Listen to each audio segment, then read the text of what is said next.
visible right now.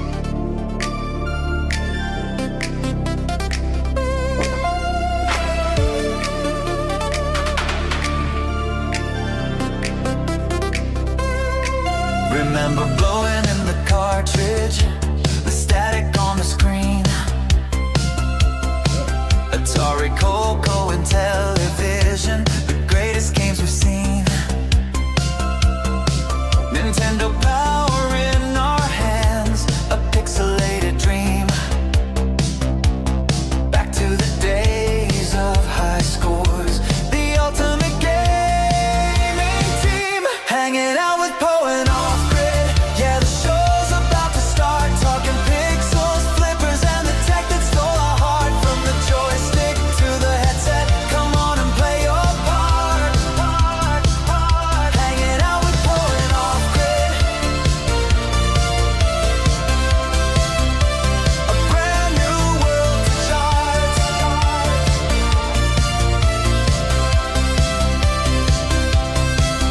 Then the silver ball starts flying, hear the bumpers and the bells. Chasing that multi-ball magic, the stories that it tells. From the classic wooden cabinets to the digital spells, every play's a new adventure, breaks you from your shells. Hanging out with Poe and Offgrid, yeah, the show's about to start. Talking pixels, flippers, and the tech that stole our heart. From the joystick to the headset, come on and play your part. Hanging out with Poe and Offgrid, a brand new world to chart.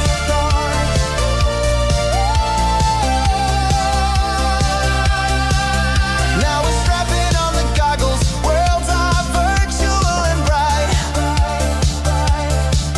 Stepping into new dimensions, bathed in neon light. The future's here, it's crystal clear, and everything feels right. Connecting past and present. Welcome to Hangin' Out. And through Let's do this. the night.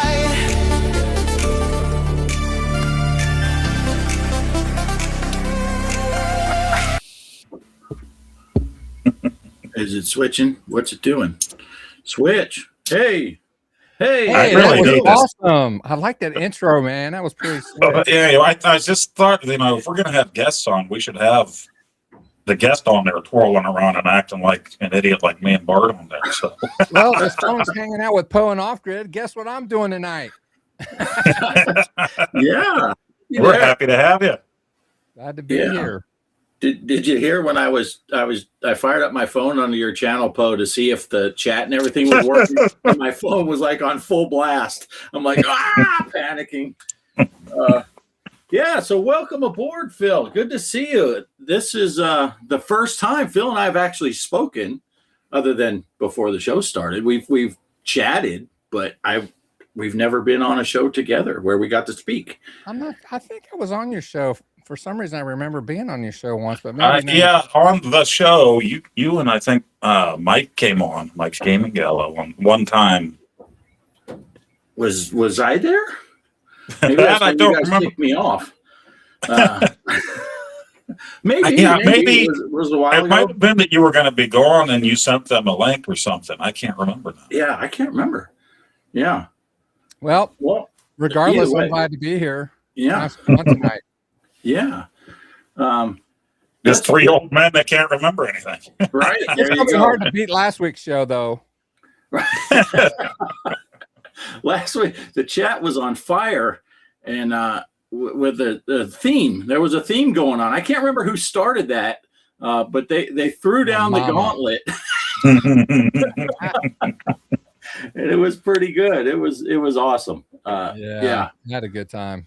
So let's just quick rundown. I put some of these chats up there. The people that were here early. Kelly was here, of course. Crypto Coffee. Game On Forever saying it's Hey, post the game time. freak. Let's see. I feel bad. I thought Game Freak canceled last night his stream because of the wind, and I didn't see that he updated and he was going to be back on. So yeah, he says his next wife will be 2600. He should get a 2600 plus. It's a newer model. You know, sometimes, you know, at my age, you kind of want the newer models of stuff. You know, I'll be 40 years this year for me, man. Nice. Yeah. Kelly says, hey, Phil. Hey, Kelly, what's going on? Oh, yeah. Bliss is here. Man, my camera is right in front of where the chat pops up on the screen. But with my old man eyes, I can read it better there because it's bigger than over here. And I don't want to always be like this, trying to read. I got to move my camera a little bit. Sorry for the movement. But yeah, so I think that's everyone that's in the chat so far. So welcome aboard. I think the chat on the sidebar is working fine, so people can still read over there. It's a little chilly here. I got a sweatshirt on today. It was cold for you. We are at 55 inside here. That's because this morning though, it was 10 degrees here, so it was cold, and it's been a strange. You know, what are we 2 weeks in to this year? Almost, not even 10 days, 11 days. Today's the 11th, and the high, the split here in my town today was the coldest at 10 degrees. And just a couple of days ago, it was 76. So that's a pretty big spread for the first part of the year. But and that's not even counting the big Christmas Eve when it went from 30 in the morning to 80 in the afternoon, 50-degree split in one day. But yeah, so it's pretty good. How's the weather up where you're at there, Phil? Well, I live in the Cincinnati area, and it was kind of, I think this morning when I got out, it was in the mid 20s. And then as the day progressed, I think we got into the low 40s. But, you know, I'm retired postal service. I used to be what was called a letterbox mechanic, but there are no more letterboxes anymore. If you're lucky, if you can find one nowadays. But back in those days, I had to work out in all kinds of weather, replacing and repairing mailboxes on the street in the Cincinnati area. We had a lot of them back in those days. And before I started the postal service, I was frozen food manager, kept the freezer at a -10 all the time. And so I'm kind of used to the cold. I'd rather be cold than hot. It's easy to warm up. It's not easy to cool down. Yeah, that's what I always said. You can always bundle up. You can put more layers on. But like in Arkansas, it would be hot and humid. I said, by the time you're standing underneath the air conditioner or the ceiling fan, you're butt naked. There's nothing else you can do. But if you're cold, you could throw another blanket on and get yourself too warm. But even 10 degrees this morning, this is what I wore. This is my jacket. So I got a story. I after I became a letterbox mechanic, I became a building equipment mechanic. And so I was doing HVAC. And so I was in charge of the HVAC for the main plant downtown Cincinnati, and we had offices then. I think they're still there. I don't know. I've been gone for 4 years now, but that's where management and the office workers all worked. They had their own HVAC system. It was separate from the main plant, but so I had to make sure that they were taken care of. And so my boss said, they're complaining about the air temperature. Can you go check? So I went to where he said they were complaining. It was these two ladies. And if you're a lady watching that, I'm not trying to diss the ladies here. Excuse me. I had one telling me she's too cold and she's wearing a T-top. And the one that was sitting right behind her said she was too hot and she was wearing a sweater. So I told her, I said, why don't you give her your sweater and everybody be happy? You know, right. What am I going to do here? Right. What exactly do you want me to do? It's 70 degrees in here. I'm not going to cool it down, and I'm not going to heat it up. And we're going to stay at 70. And we're going to have to deal with it. Beat them and heat them. Right. That's right. Yeah. Now, Poe, did it warm up at all for you? Because I know it was cold last week. And then it got warm, and then we got up into the 60s, and then the wind started the other day, we're down in the 20s now, and everything's turned to ice, which is really bad. This always has to happen right before the drive Monday morning, it seems like. So, yeah, it's getting colder again. Yeah. I just put down some ice melt. So, yeah. Part of the reason it's so warm in here at 55, it's 56 now. The computer's putting out heat, and it's 46 outside. But this trailer's been in the sun all day. It was cold today, but the full sun. There were no clouds, so that I knew that would help. But I'm still kind of wussing out. Yeah, it's 38 in here right now, and 20 something outside. So, yeah. He says he'd rather be hot. Played hockey for quite some time, and it killed my body. The heat is when I feel best.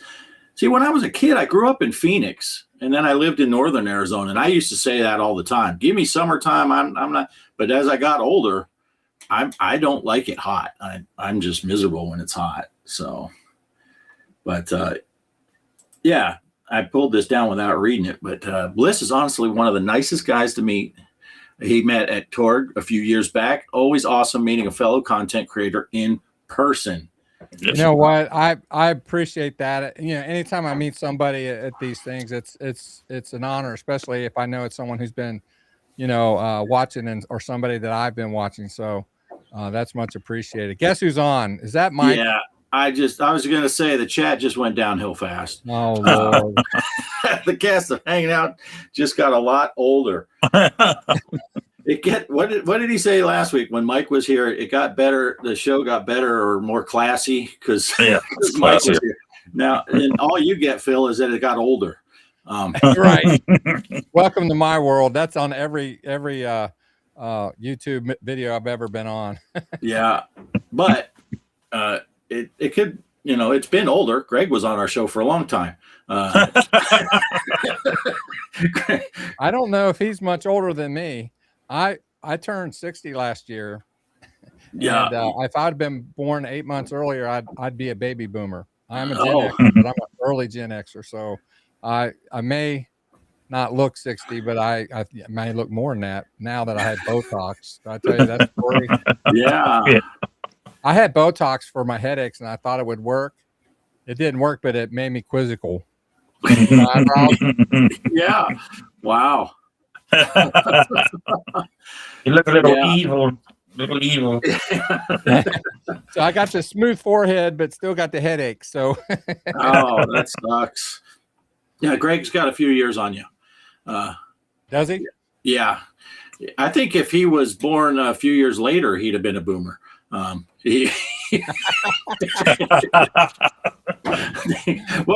was the generation that was born in? Weren't they just the greatest generation ever or something? I don't know, but yeah, I think he was born in 1887.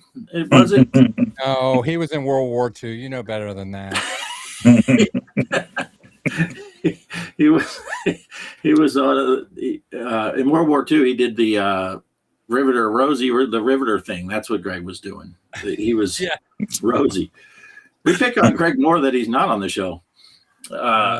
Let's see what started all the shenanigans last time was the question of whatever happened to the Atari announcement that there would be some adult themed content. Then all the beat 'em. Yeah, that can.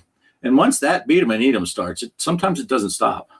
I have a podcast on Tuesdays called Retro Bliss Rewind, and Poe, he watches religiously, and so he gets on it.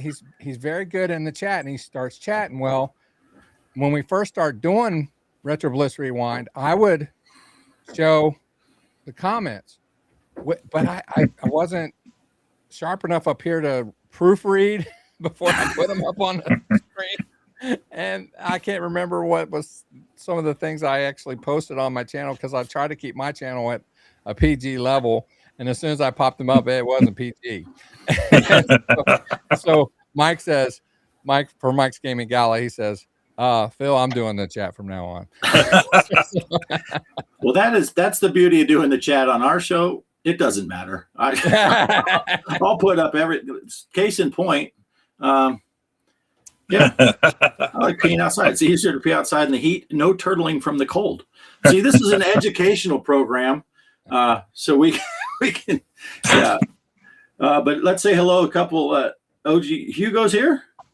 Good to see you. Love his Man. controllers, man. You guys got to check out OG Hugo. Yeah, definitely. Yeah, and I think the adapter is getting ready to be, that's getting worked on. I saw some stuff about that to plug in his controllers into the Sprint. Yep. I am excited about that. Yeah, that's going to be awesome. Salvatore's here. Let's see. Mike's Gaming Gala says Greg is 69. 69. Which Yeah, something he that's, hasn't participated in since 1969. Same age as his dad. And Mike's, he's admitting he sneaks post chats in still. He does get him in every once in a while. I think Greg, he started gaming when Nintendo was in the playing card business. Right. Right. Yeah. The chat all depends on who your guest is too. If it's somebody that I don't know, and they're really knowledgeable on something, I try to be good the whole time. Do, So, yeah. But sometimes you can't help yourself though. sometimes it's worth it.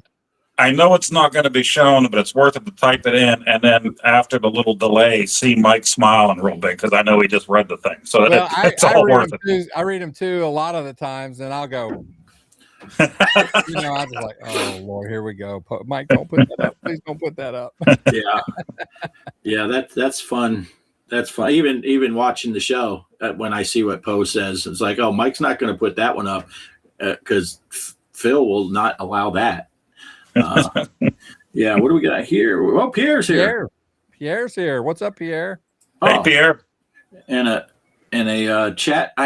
You gotta love that though. When you're about to click a chat to bring it on the screen and someone else puts something, and then you get the chat you didn't want. But yeah, that's happened to me a few times too. It's like I didn't want to click that. Right. You end up putting up something that's really not good. But yeah, so everyone's saying hello, hello, hello. But yeah. So anyway, speaking of, you were talking about that you work for the post office and mail stuff. I got something in the mail this week. You did. It's not, Casey likes to do his mail call, and I got a mail call. I got a box. Came from, who did this come from? Some Retro Bliss. It says Retro Bliss on here. I don't remember sending me anything. Yeah. Yeah. So there's some games in here. Phil was nice enough. He knew I had never had an Atari in my life. I got the 7800 Plus because they were on sale for $50 for like 10 minutes. And I managed to get one. What was it? It wasn't even the whole day, was it? On Black Friday. Right. Because I think it was just a couple hours after I bought mine that someone said, "Oh, it's back up to $79 or something." Yeah, they did it twice that weekend, which was weird. Like I told you guys about it, and you grabbed it, and then the next day it wasn't there, and then I think the next Sunday it was up again, but it was real quick again. Because I think at one point I'm confused now. I know that Bliss has crapped out on him. So I let him know, and he ended up he had already grabbed one from Amazon, I think, and canceled it, and got the one from Woot after that. Yeah. Yep. I have. Well, what happened was I was kind of rearranging my game room a little bit, and I plugged my 7800 Plus into the wrong power supply. It fried it, and I had to buy another one to replace it, even though I had a 2600 Plus. I wanted to have my 7800 Plus because I actually like that better, if I'm being honest. Right. And when you told me about it being so cheap on Woot, I thought, well, I better get it while I can. I probably won't open it. Hopefully I don't need to open it, but just in case at this price, I can't go wrong. I'm not going to lose any money on it. I could probably sell it for more than what I paid for it at some point. So, but yeah. But what happened was I found out Offgrid that Bart, since he wasn't an Atari guy, what I did was I took some of the doubles that I had and I tried them out on my 7800 Plus without cleaning them. And I'm going to tell you what you should do. I would suggest, but and they worked. And so I sent you, I think 10, 11, I don't remember how many I sent, some games. And so what I suggest is take some isopropyl alcohol and a Q-tip and clean the contacts at some point, just so you don't degrade your your console, because if you're transferring that dirt over time, it might be a problem. And a lot of these carts have, even though they work, they may have not been played for 30 plus years. So it's not going to hurt. Phil may have given your 7800 plus an STD. Yeah, exactly. Yeah, man. Yeah. Oh Lord. Yeah, CTD, right? Cartridge transmitted disease. Yeah. So what I guess what we'll do is I will just grab games out of here because I don't know much about most games that came out for Atari. My neighbor had an Atari when I was young, but I didn't get to play it very much. So I don't know a lot about Atari. So probably, I'm guessing a lot of what's in here I will have heard of at best, and I probably haven't played them. So, and I got Phil and Poe up top because they're the gurus, and I will show a cartridge, and you guys can talk about them and tell me what I need to know or not know, or just talk about whatever. And Hugo says, "You dirty slot." I think he put the wrong vowel in there. Yeah, that might have been a typo. So I'm gonna set the box over here so I can for one night pretend I'm Poe and just reach down and pull out random games. And he does. It doesn't matter. You won't tell him what you're going to talk about, and you'll mention the game. He goes, "Oh yeah, you mean this? Right? Oh yeah, you mean that?" Yeah, when I say random, I mean it seems it can be brought up randomly, but he has the right game for it. Exactly. Remember that game they only made 2 copies of, and you had to live in North Korea and sneak it across the border? Pose like this one. I took some things in, but really not a lot. I need to get more organized with that. But this one, I just can't take it in. It's got to stay right here.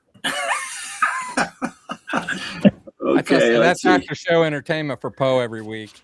Right. Make sure to use protection. It's important to share. We got all kinds of tips for this. Remember Pong saying how it caught a CTD at Woodstock? There should be a movie called Reservoir Tips instead of Reservoir Dog. That would be fun. All right, here we go. I'm just grabbing. Do you want me to count these, or let's see. There's 12 in here. Okay. All right. Yeah, look at he went for the even dozen. Yeah. 11 of them are Pac-Man, so we shall see. All right. First one up. I got it. Oh, can you see it? That'll be the trick. Me getting it to focus and put it the right direction up.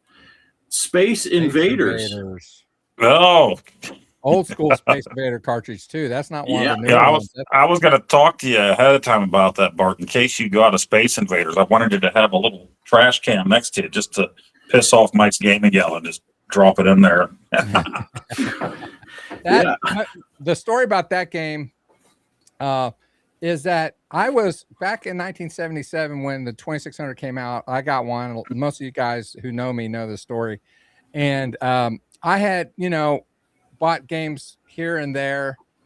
They were okay. But then when Space Invaders came out, it not only ignited my fervor for the console, it ignited the whole gaming industry because that's when they started licensing a lot of arcade games for these home consoles. And it just, spun off from there. And I can't tell you how many hours and hours and hours I spent playing that game at home.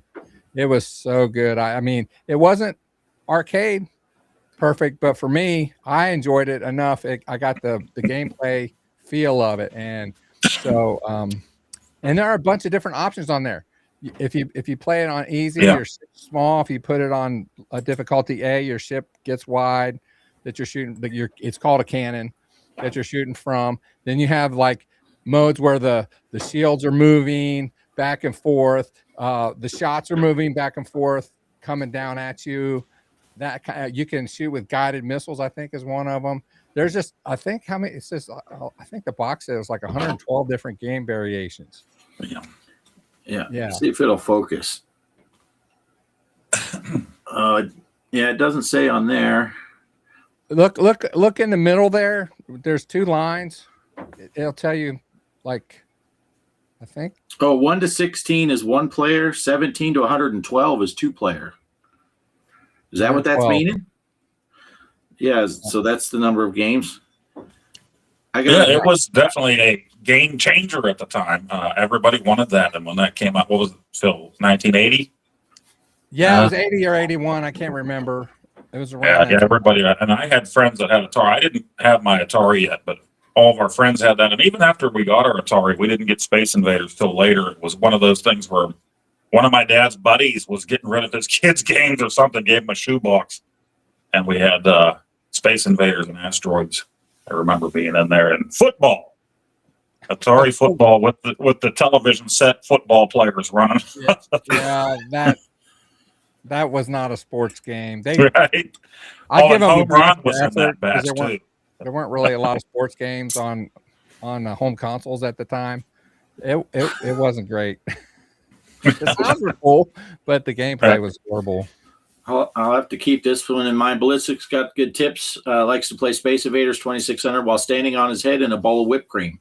Oh. I do have a boxed sealed Space Invaders. It was after later on when they did the silver boxes, and that was actually just a gift to me from Willie from Arcade USA. He just such a cool guy. A couple of times there, he sent me and my son a box just for no reason with a bunch of stuff from his collection that he threw in there for us, and that was one of them. So, Is that Nice. a Bandai Namco game? Who did Space Invaders? I can't remember. The reason why I'm asking is I wonder what would happen if Atari actually licensed that, since they licensed Pac-Man, they licensed Space Invaders and do like they did with the new version of Pac-Man and put Bob De Crescenzo's Space Invaders and this version of Space Invaders on the same cart. I think they would sell a ton of those. right. Well, and I said that when they brought out, well, since we're talking Here we about go. things, Here we go. when they brought this out or announced it, I said they should be a Space Invaders one. I think with blue would be nice, black. And I've seen other people say that as well. So yeah, I would definitely. I was going to say I would probably buy it. Me, I would end up having it. Yeah. I would probably buy it up until 3 minutes after it's announced, and then it would be for sure. And then 7 months later, when everybody has theirs and I don't, I'll be complaining about it again. So. Right. All right. Should we move to the next one? Sure. Let's see. Can I hold it the right direction this way? Casino. Yeah, I'm going to try to show it to the camera so I see it what it is on the screen. Now, I'll be honest with this one. I'm sure I own a couple copies of it. I don't know that I've ever played it. I probably played it or turned it on just to make sure it worked, because that's usually what I do when I buy a lot of games. But yeah, like I said, there's going to be some games in there of the 12 that are like yes, and then there's going to be a few that are going to be like huh, and that's one of those games. Well, a lot of times Bart likes the hunt game, so easy. Yeah, he's the hunt gamer. That's his new channel. That's it. That's it. I know nothing about that at all. At least I know what Space Invaders is. So that will be a new experience for me. Yeah. Anything else to say about it, or should we move on?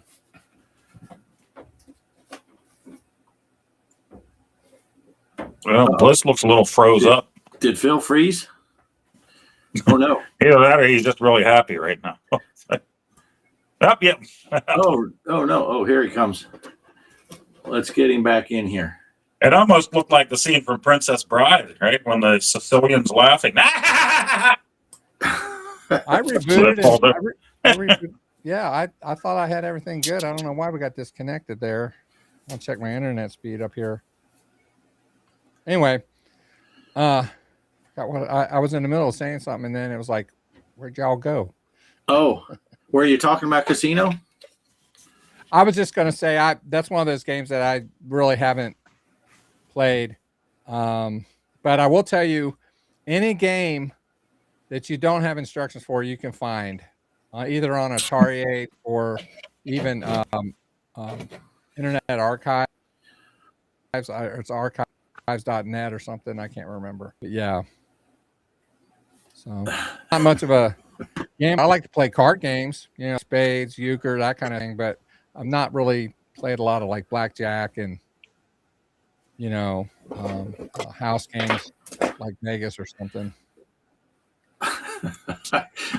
I gotta block Mike off of Kelly's Discord or something because she's talking to him too much apparently. Well, Matt is better than are you done yet? That's what I get. There's Michelle. one sure thing. Now I will Michelle. I'll tell some secrets for people that don't know how our show works. If you're new to watching our show, if you want to make sure your chat gets up there, say something bad about me or Poe, because that will definitely get put up on the screen. It can be whatever you want. We're not going to shy away from it. I got broad shoulders too, so there's already been a few about me. So right. Let's see. Rec Room had the Atari 2600 in it. My friends and I would play running around with our bare feet or nasty socks.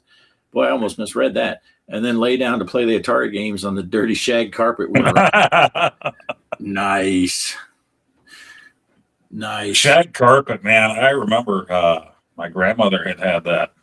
And we just loved getting the static charge going and zapping each other in the neck and everything like that. So, yeah, the good old days. my dad had a Chevy conversion van that had shag carpet in it. And I was going to say, too, we were talking about, paneling and all this stuff, the way things were back in those days. I had my parents would not let me play on the color TV because they said it would cause burn-in. Yes. So I had to buy me a little 13-inch black and white, and I played on that thing. I didn't even know what it was like to play a video game in color until after I got married. So, yeah. Now, Bo, I don't know about your grandma's carpet, but I know I shagged your mom on the carpet a few times. oh, jump bump. But I'm pumped. I got a buddy of mine, Rob. Bo, Rob. He won that Nintendo thing. From someone. But he will throw out the most mom jokes ever. But he is definitely not a dish it out, I can take it kind of guy. You say anything about his mom, and he goes nuts about it. And it's hilarious because he'll say something, to his wife and say something about her, and she'll just fire right back. And he'll be, why would you say that about my mom? She is such a nice person. Like, dude, you just called her mom whatever. Well, yeah, she's nuts, but my mom is sweet. He's obviously not from the hood. Yeah, so and you got to learn to. You learn it. That's sensitive, At least in middle school, you learn. You can't let people see that these kind of things get you going, or else they just keep going with it. So yeah. Ballistic lost his swatch once in his past. Swatch. I haven't heard that word in forever. Oh, go to Ballistic's channel. He shows the swatches. So, nice. Speaking of swatch, didn't I see a Jeff Dunham somewhere where it said he said swatches were made in Switzerland? He goes, "What do they make in Croatia?" Oh, yeah, I get it. That's pretty good. I got distracted by Ballistic's childhood memories here. I'm guessing maybe he could have been in his 30s. I don't know. Let's see. Got to be able to take it. That's what I tell your mom anyway. Yeah. I gotta say, last week when Phil threw out that 7-Eleven, and by the time I got to the end and the 89-cent Slurpees, I'm like, that might be the best comment I've ever read in my life. I did that from memory too. I didn't look it up on the internet. I remember that one. That was brilliant. Let's see. He has 200 swatches, and he was 18. Oh, cool. All right, here we go. Next one in the box. 18. Which way? I fell in love with my hand way before 18. Look at that. That's Venture. I remember buying that at the local Kmart. I saw it, and I had to have it. Man, I had never played the arcade version, and that version has 2 levels. There's a game called Venture Reloaded, which is basically a hack with the added 3rd level that used to be for sale at Atari Age, but they don't sell it anymore. But that's a good game. It's only got the 2 levels, but it is a lot of fun. I've spent a lot of time playing Venture in my day, so it's one of my favorite retail games for the 2600. Wow. Yeah, I look like forward to trying it then. And you play as Winky, so you can't beat it.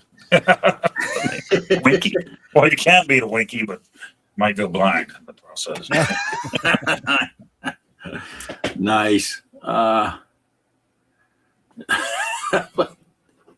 Let's see. Oh, you're more advanced. Never mind, BC. Yeah. Oh, yeah. Mike's best comment was Derek telling Chat GPT when I watched the show. Wow. Yeah. I don't remember that one. I guess, yeah. I haven't seen Derek in a while. I was thinking about him. I haven't been in touch with him, with me being kind of on hiatus because of my headaches and stuff. You know, he's my Discord admin, just like he's you guys' Discord administrator. And man, I was chatting with him all the time, and you know, he'd pop on my live streams all the time. And then as soon as I took a break with my shoulder surgery and then with my migraines and stuff, I shame to say I haven't really been in touch with Derek. He's a good guy, man. I miss Derek. Yeah. He's a good guy. Really. I'm pretty sure, and Poe, correct me if I'm wrong. I think Derek said in our Discord that he does miss hanging out with Phil, but he thinks Mike's Gaming Gala is a dick. So I think that could be what it is. Well, I know when we started this up again there around Christmas, then he was visiting his mom in Pennsylvania, so I knew he was going to miss a few shows. No, I was visiting his mom in Pennsylvania. Oh. Oh, Go ahead. yeah. When he made the Beat 'em and Eat 'em game. Yeah, he did do that. I remember that. The Beat 'em and Eat 'em, but he replaced the characters. That Derek's a character. I think he's he's got his girlfriend now, and I think they kind of do like Mike, the Gaming Road Warrior. I think they do game nights on Sunday nights, and yeah. So I think that's we don't see him much. I still talk to him every once in a while on Discord, but not as often as I used to. But I've never met him in person, but he seems very, very genuine to me. Yeah, he is. He's a good guy. Yep. He's a good guy. Hey, hold on. Before I pull out the next one, Megantron is here. Says, hey, guys. Hey, Megan. Megantron. I like that. Poe, did you put a commercial out for Megantron? Oh, yeah. Megatron had a video out for Mario Brothers on the Atari 2600, so I thought, I definitely had to share that.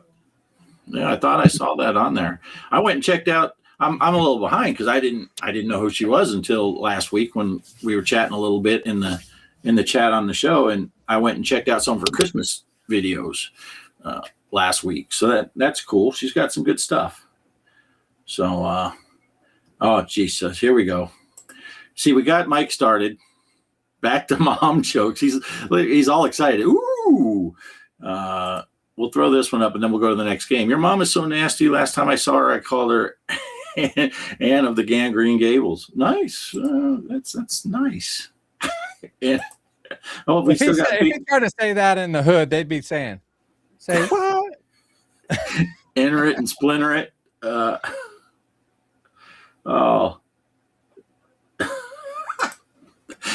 My friend's mom was one of the models. They made the sprite from Beat 'em and Eat 'em.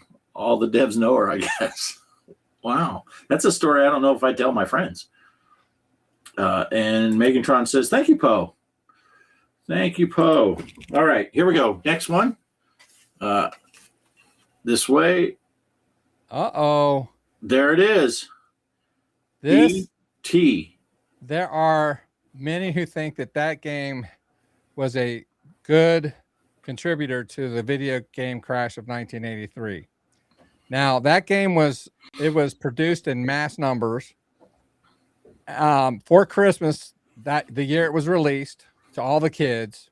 So all these little kids that get the ET and they plug it into the console and they start playing and they're like, what do I do? I keep falling in the hole. I don't, blah, blah, blah. And so back in those days, if you didn't like a game or something, you could put it back in the box and take it back to the store and they would refund your money. And so all these games were being purchased in large amounts, and a lot of them were being returned in large amounts. And that's the one that was famously, it was put in a landfill somewhere. At least that's the story. But it's not a horrible game. It's really not, if you understand how to play.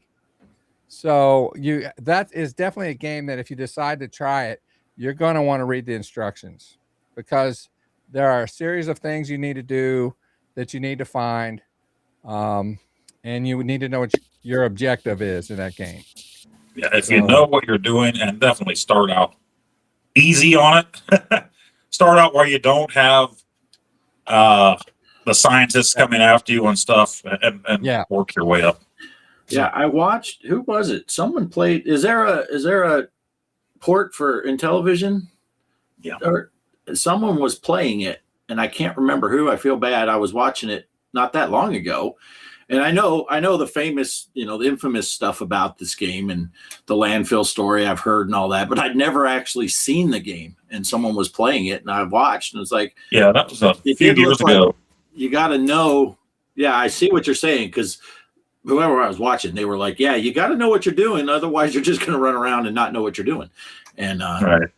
So, yeah. Yeah, I bought that Intellivision one. It was a homebrew that came out a couple years ago, 2.5 years ago. Actually, it was that video I made with Old Poe, and that was I made that video and then ended up in the hospital for a while. I don't know if the two have anything to do with each other, but I remember that was the last one I released there 2 years ago before I ended up being off from work for like 7 months. Could be it was ET's fault. Megan Tron says it was the video game crash. And we got a whole slew of beat 'em and eat it variants. Grow it, Howard Scott Warshaw, who wrote E.T., even wrote a book titled "How I Caused the Great Video Game Crash" or something. But he recognizes that it's not exactly his fault. It wasn't exactly his fault. What happened was Atari was they were releasing, the only ones releasing games on their console. And then when they took the guys off and some of their programmers left to form Activision, Atari sued them and lost, which opened up the door for third-party devs. Well, everybody and their grandmother wanted to get in on a piece of the action, so they would write these really bad games and flood the market. Well, back then, we didn't have the internet. We didn't have really magazines to speak of. All you had was the box art to look at and guess to see if you would like the game or not. And so people would buy these games, and then they take them home. And they see how bad they were, and then they over time, doing that over and over and over again, saying, "Why am I wasting my money on this?" And that guys like me, I moved on to the Atari 8-bit line. I bought an Atari 800 XL and played some games on that. But my main objective there was to teach myself how to program in BASIC. So I actually did that for a time. I actually was going to be a computer programmer. I majored in that in college for a while. But then I got married and started the post office, and the rest is history. So, yeah, so my daughter just got home, so I wanted to make sure, see how the roads were and everything. So, were you gone? and this one wasn't right within reach, but it was over there. I saw Mike's gaming. Oh, look at that! Talking about there's sneak and peek right there. Yeah, games like this is why the game crash happened more than ET. Yeah. They mentioned that one and Airlock, I guess. Airlock. I don't think I have that. I think Dr. Scott, just bought that one at the Pittsburgh Gaming Expo. I think he might have even got it boxed there. I did see a few copies of it. It's a data age game, right? I was at Korg's this past year, and I forget Gary. I forget his last name. Anyway, the guy who runs the thing, he had his own booth where he was kind of selling some stuff. There was a guy who had a complete box copy mint. Chuck the Chuck Wagon from Purina. Remember that? Yeah. That was never for sale. You got it through sending proof of purchases into Purina. Well, it was a bad game, but that thing was worth it. I said, "This is worth $1,200, but I'll sell it to you for $700." And Gary was like, "Oh, okay." So he whipped out his wallet and started counting the money. And my wife was with me, and the whole weekend I spent $400, and she was like, and for one game, he's throwing his money out, and she's like, "What is going on?" I said, "It's collecting, honey. That's what it takes to be a collector." You sometimes I have to admit, I bought that game too, but just the cartridge. But I think mine was more around the $70 range, and even that's a little far for. But it is what it is. It's part of gaming history, like you said. Collectors like that. Yeah. But yet another example of how even Purina got in on it. Quaker Oats released games. They weren't they? Was that U.S. games? Poe wasn't that Quaker Oats? I think so. Yeah, the U.S. game. So they're and some of them weren't horrible, but a lot of them were just bad, like tax avoiders. Right. Yeah. Not a fan of Frankenstein. How could you not be a fan? I'm sorry, I'm reading the chat. I shouldn't do that. Yeah. You mean I saw it. Mike put it up there, but Frankenstein? Nice. Bart, have you played Dracula yet on the Sprint? I don't think so. Give that one a try. That's a fun game. Yeah, I'll have to try it. Is that Magic, part of the 125. Yeah, part of the 125. Okay, let's catch up on some of this chat. I know they were having a big old conversation, and then I'll pull out the next one. Megantron, she asked a question about the Gemini. Yeah. Gemini was a clone system, and I think wasn't that made by that wasn't Coleco. Yeah, Coleco made the Gemini. Right? Yeah. It was after they made the add-on, I think, for the ColecoVision, and so after they were able to do that, they said we're going to bring out an actual 2600 console as well. That was another lawsuit that Atari lost. Right. But the thing of it is, Coleco, they actually reverse engineered the console and then it made the add-on for their system in order for people to, and they were able to advertise it too. Hey, you can buy our system, but you can keep all your current games and you can just buy new games from us. And it kind of worked for a while, but. Ballistic has Gemini controllers, or are they remotes? Casey's not here, or he'd say Old Man Poe called them remotes on accident, or something to that effect. She said it played the Atari 2600 cartridges.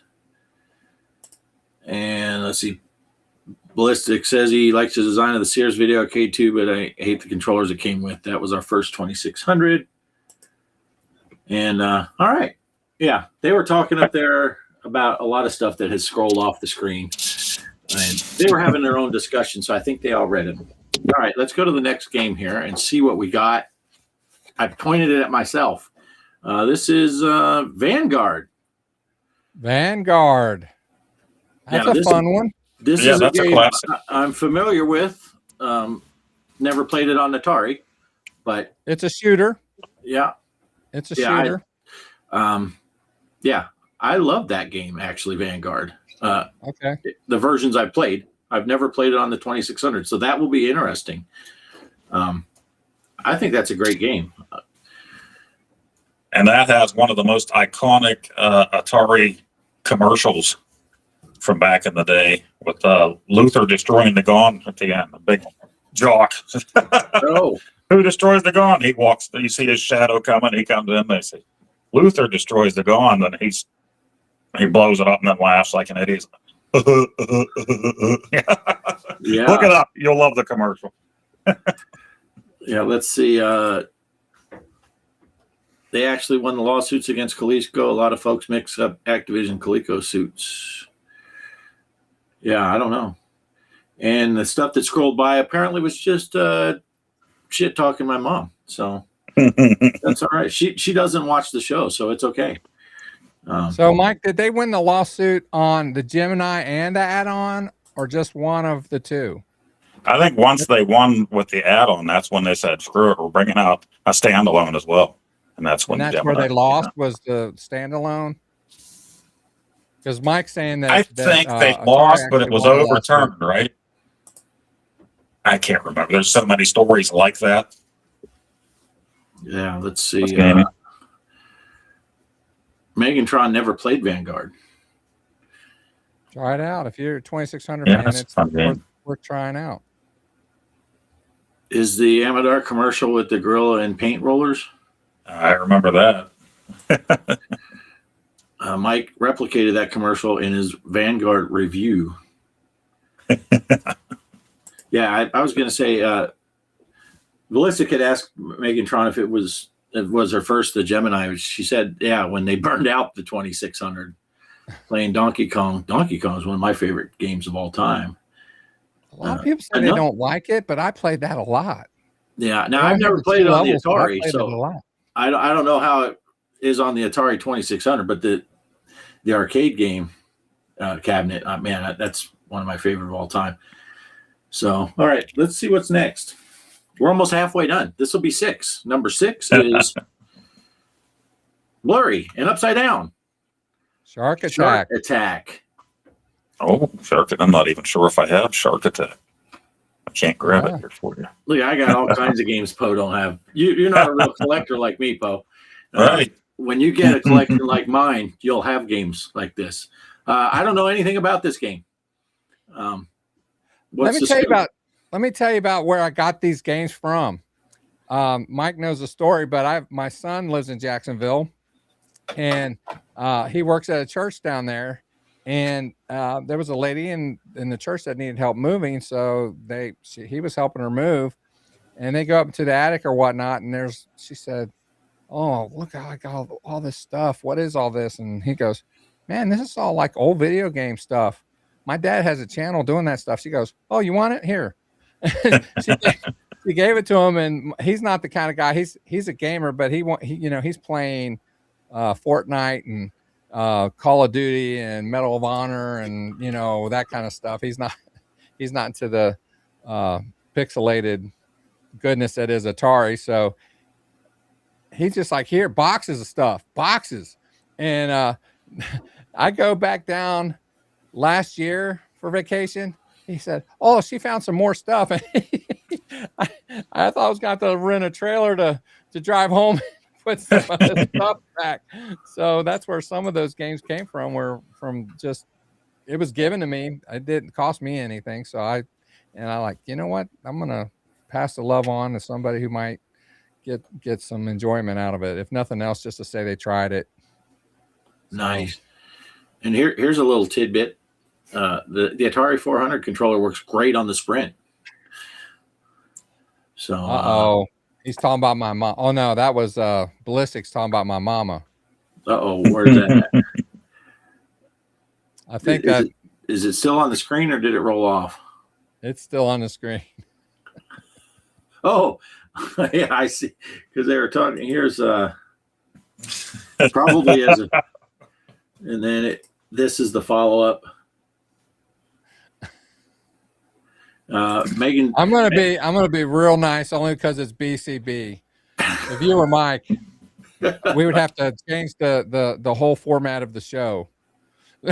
So right. Megan says we can call her Megan, but I don't know. Okay. Now I'm just used to saying Megantron, but yeah, she's a big super fan of the Transformers. Nice. And Megantron just works for her. I like it. My niece's name is Megan. I'm going to try that on her. Nice.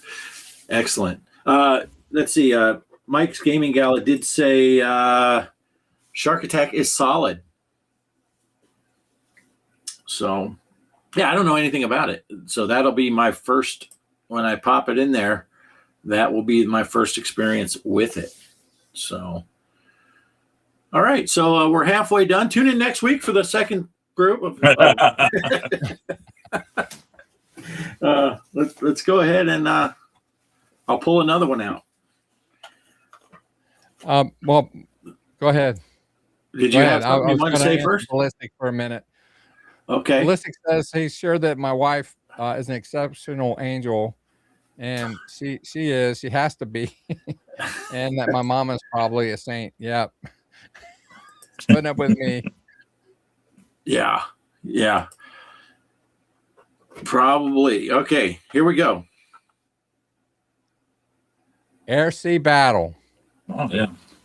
That game, that's a colored cartridge, but the original one was just a red label, or it was a black label with red letters on it, and it was the packing game for the Sears Telegame version. And that's what I got when I grew up. I got the Telegames version. I always thought, you know what? I got gypped. Everybody, all my friends got Combat, and I got Air Sea Battle. And now that I've back into retro gaming, and as much as I like Combat, don't get me wrong, I'm not dissing Combat, but I think Air Sea Battle is actually the better game and has more variety to it. Although Combat has a lot of variety to it too. So that's a good one. I had a lot of nostalgia for that game right there. That would be a good 2-player Tuesdays for you and Kelly. Definitely right. For 2 players. You definitely want to play that for 2 players. Yeah, I'm trying to work into where I can talk Kelly into doing I got to find out if I can get my laptop to live stream. I don't know if it can. I always live stream from out here in the arcade trailer. If I can get my laptop to handle live streaming, I was thinking, maybe 2-player Tuesday. Well, now, of course, I got to see what Casey's doing. But Casey was talking about doing live gameplay before your guys' show on Tuesday nights. If not, if he doesn't do that, maybe I'll do some 2-player Tuesday with Kelly, and that'll be a lead-in up to you guys. Because that'd be great. Yeah, because 2-player Thursday doesn't have the same feel to it.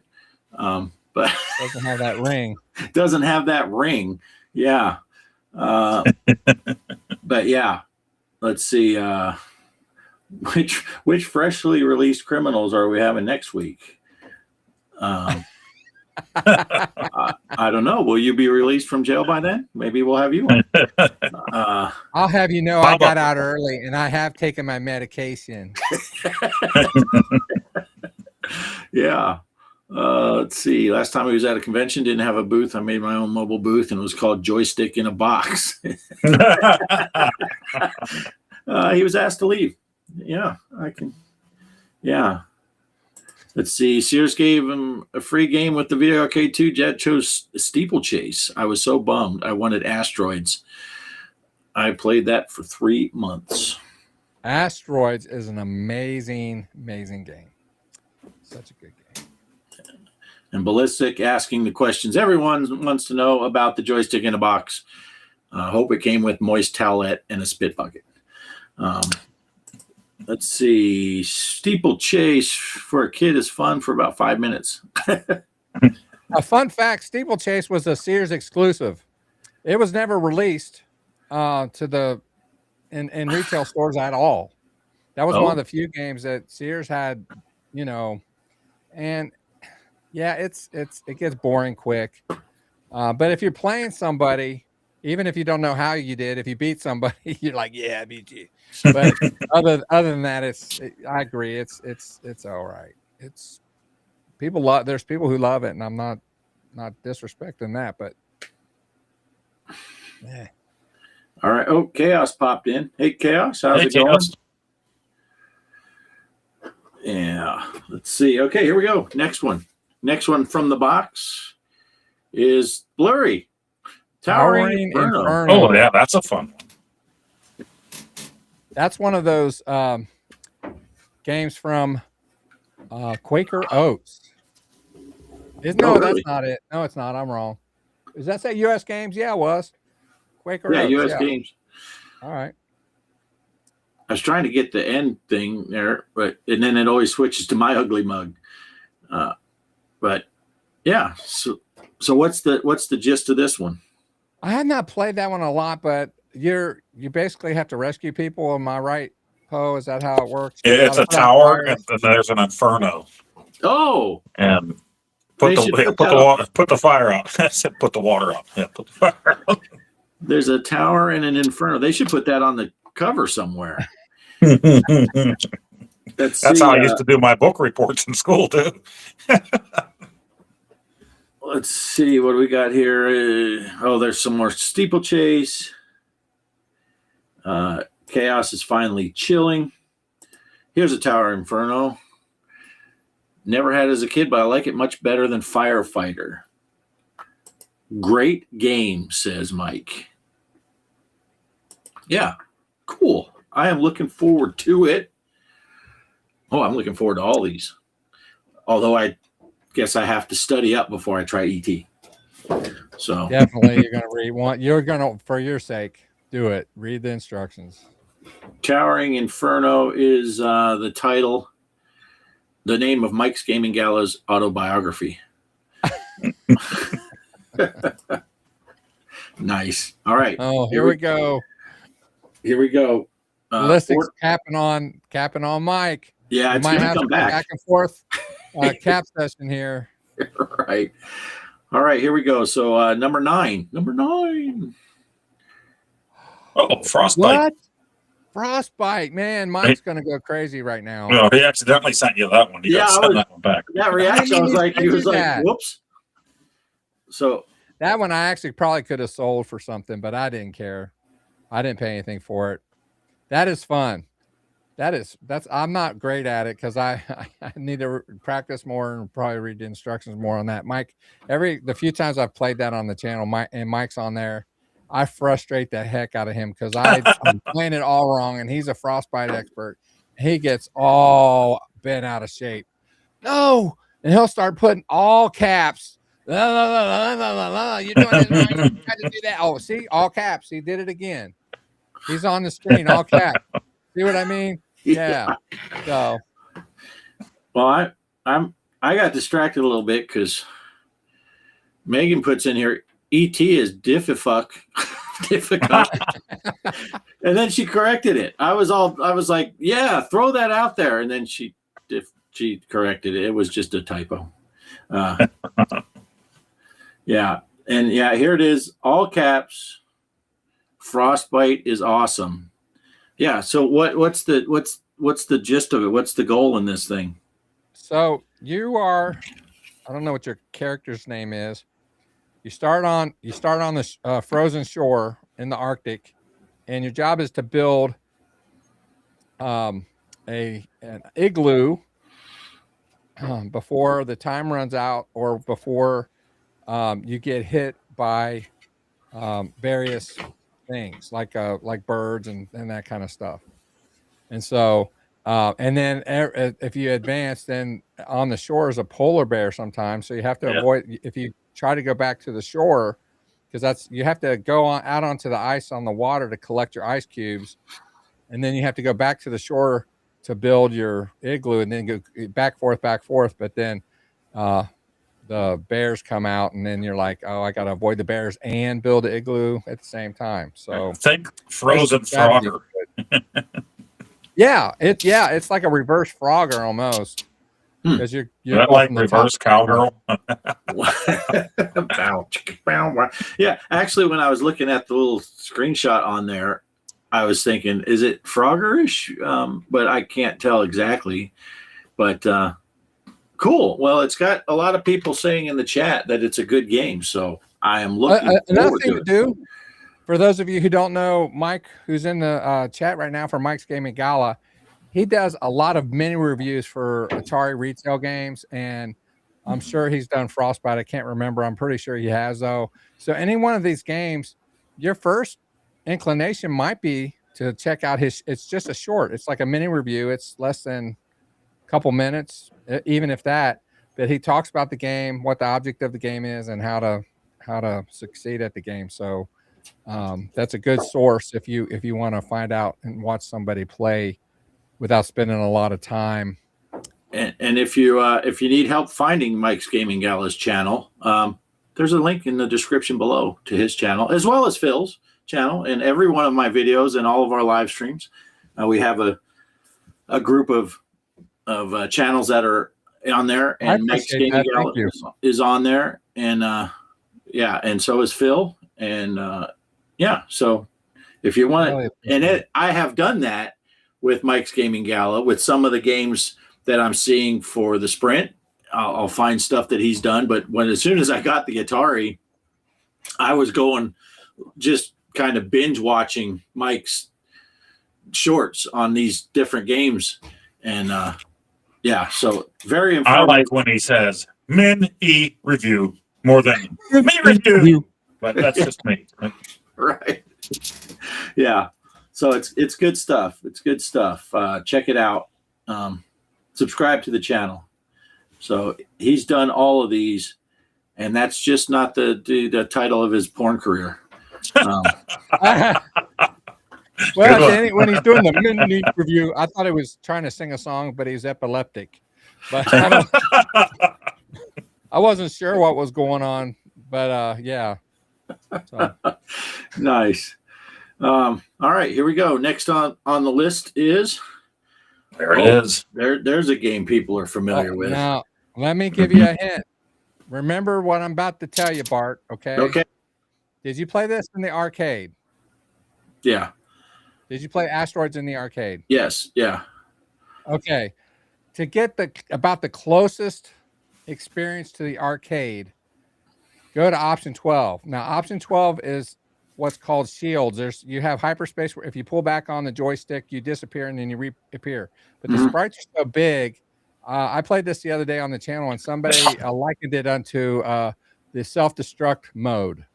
Because as soon as you try to hyperspace, your sprite's so big that in many cases you're going to die.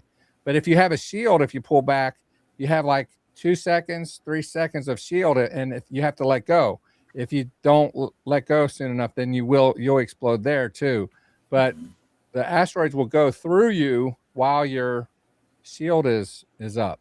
Okay. So and if you don't what happens is on the easy, you have asteroids going up and down the screen like this on this side, and up and down the screen like this, and you still start that way. But if you put it on option 12, when you shoot them and you break them into pieces, then the smaller pieces, instead of going up and down, they start they're more of got a greater angle to them, which is more similar to the arcade experience. Otherwise, all you have to do is turn to the right and left and just shoot, because then they're not going anywhere. And you want to make sure that your difficulty switch is set to A, because then the UFOs will come out. If your difficulty switch isn't on A, then the UFOs won't come out. So option 12, difficulty A. That's the only way I play Asteroids, really. That's the best way to play, in my opinion. Now, Ballistic, he's played a lot of Asteroids in his day. He may not play like that, but that's how I do. Yeah, Asteroids is a lot of fun. Old Poe said he had Asteroids once, but he put some of that cream on it and took care of it. I always thought when you got the red Asteroids, I always thought they looked like barbecue potato chips. So fat me loves that. So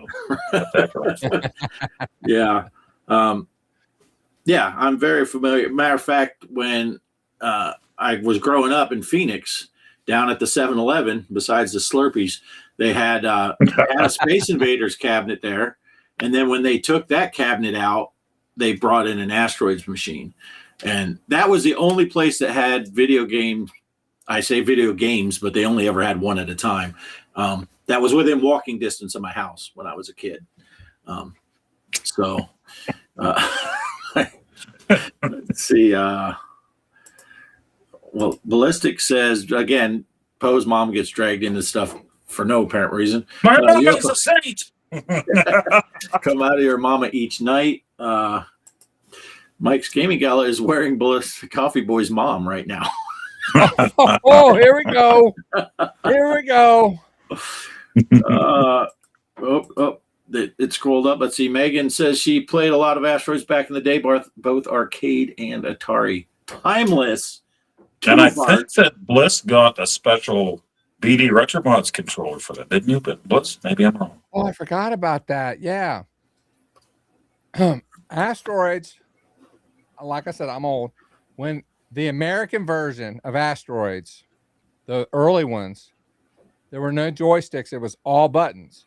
So you had on your left hand, you had turn left and turn right.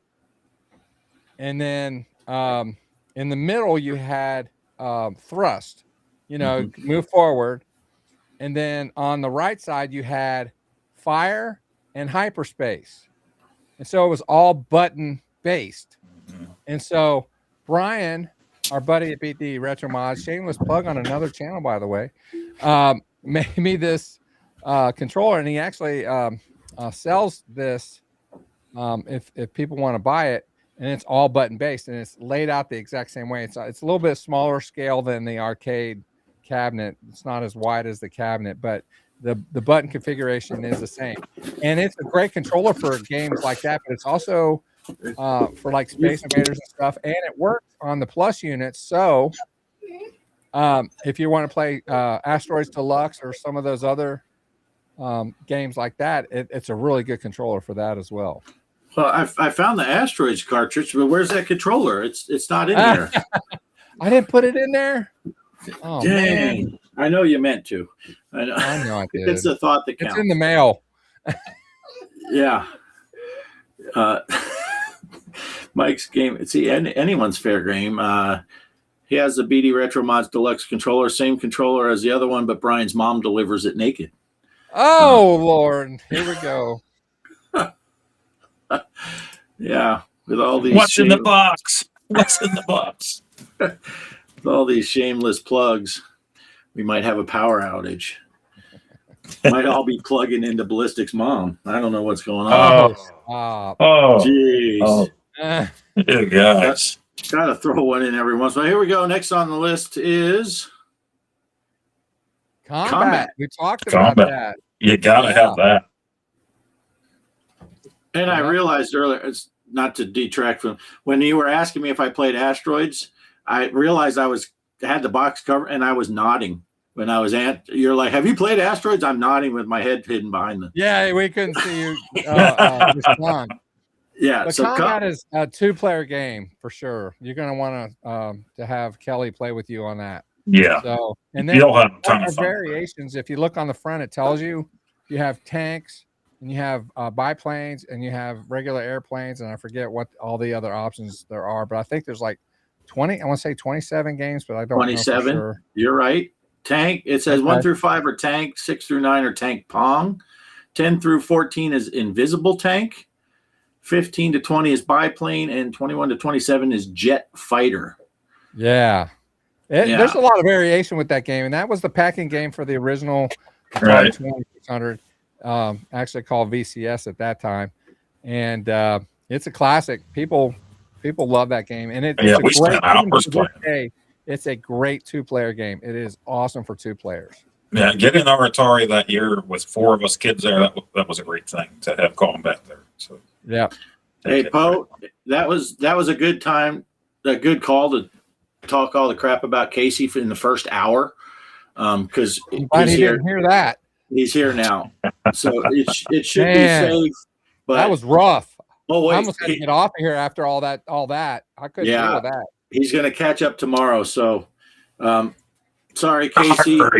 Better catch up, you butt pirate. Mike started it all. We were just trying to defend you against Mike. Right. We were having a nice chat, and then Ballistic and Mike came in, and they made it foul mouth and filthy. Yeah. Megan played this one. This is a G show. Combat is one that I have played in the past because, of course, my neighbors did have Combat because it came with the thing. But, yeah, I think I only played over at my buddy's house with their 2600. We were kids back in the day when you'd go in the house and the parents were like, go outside. What are you doing?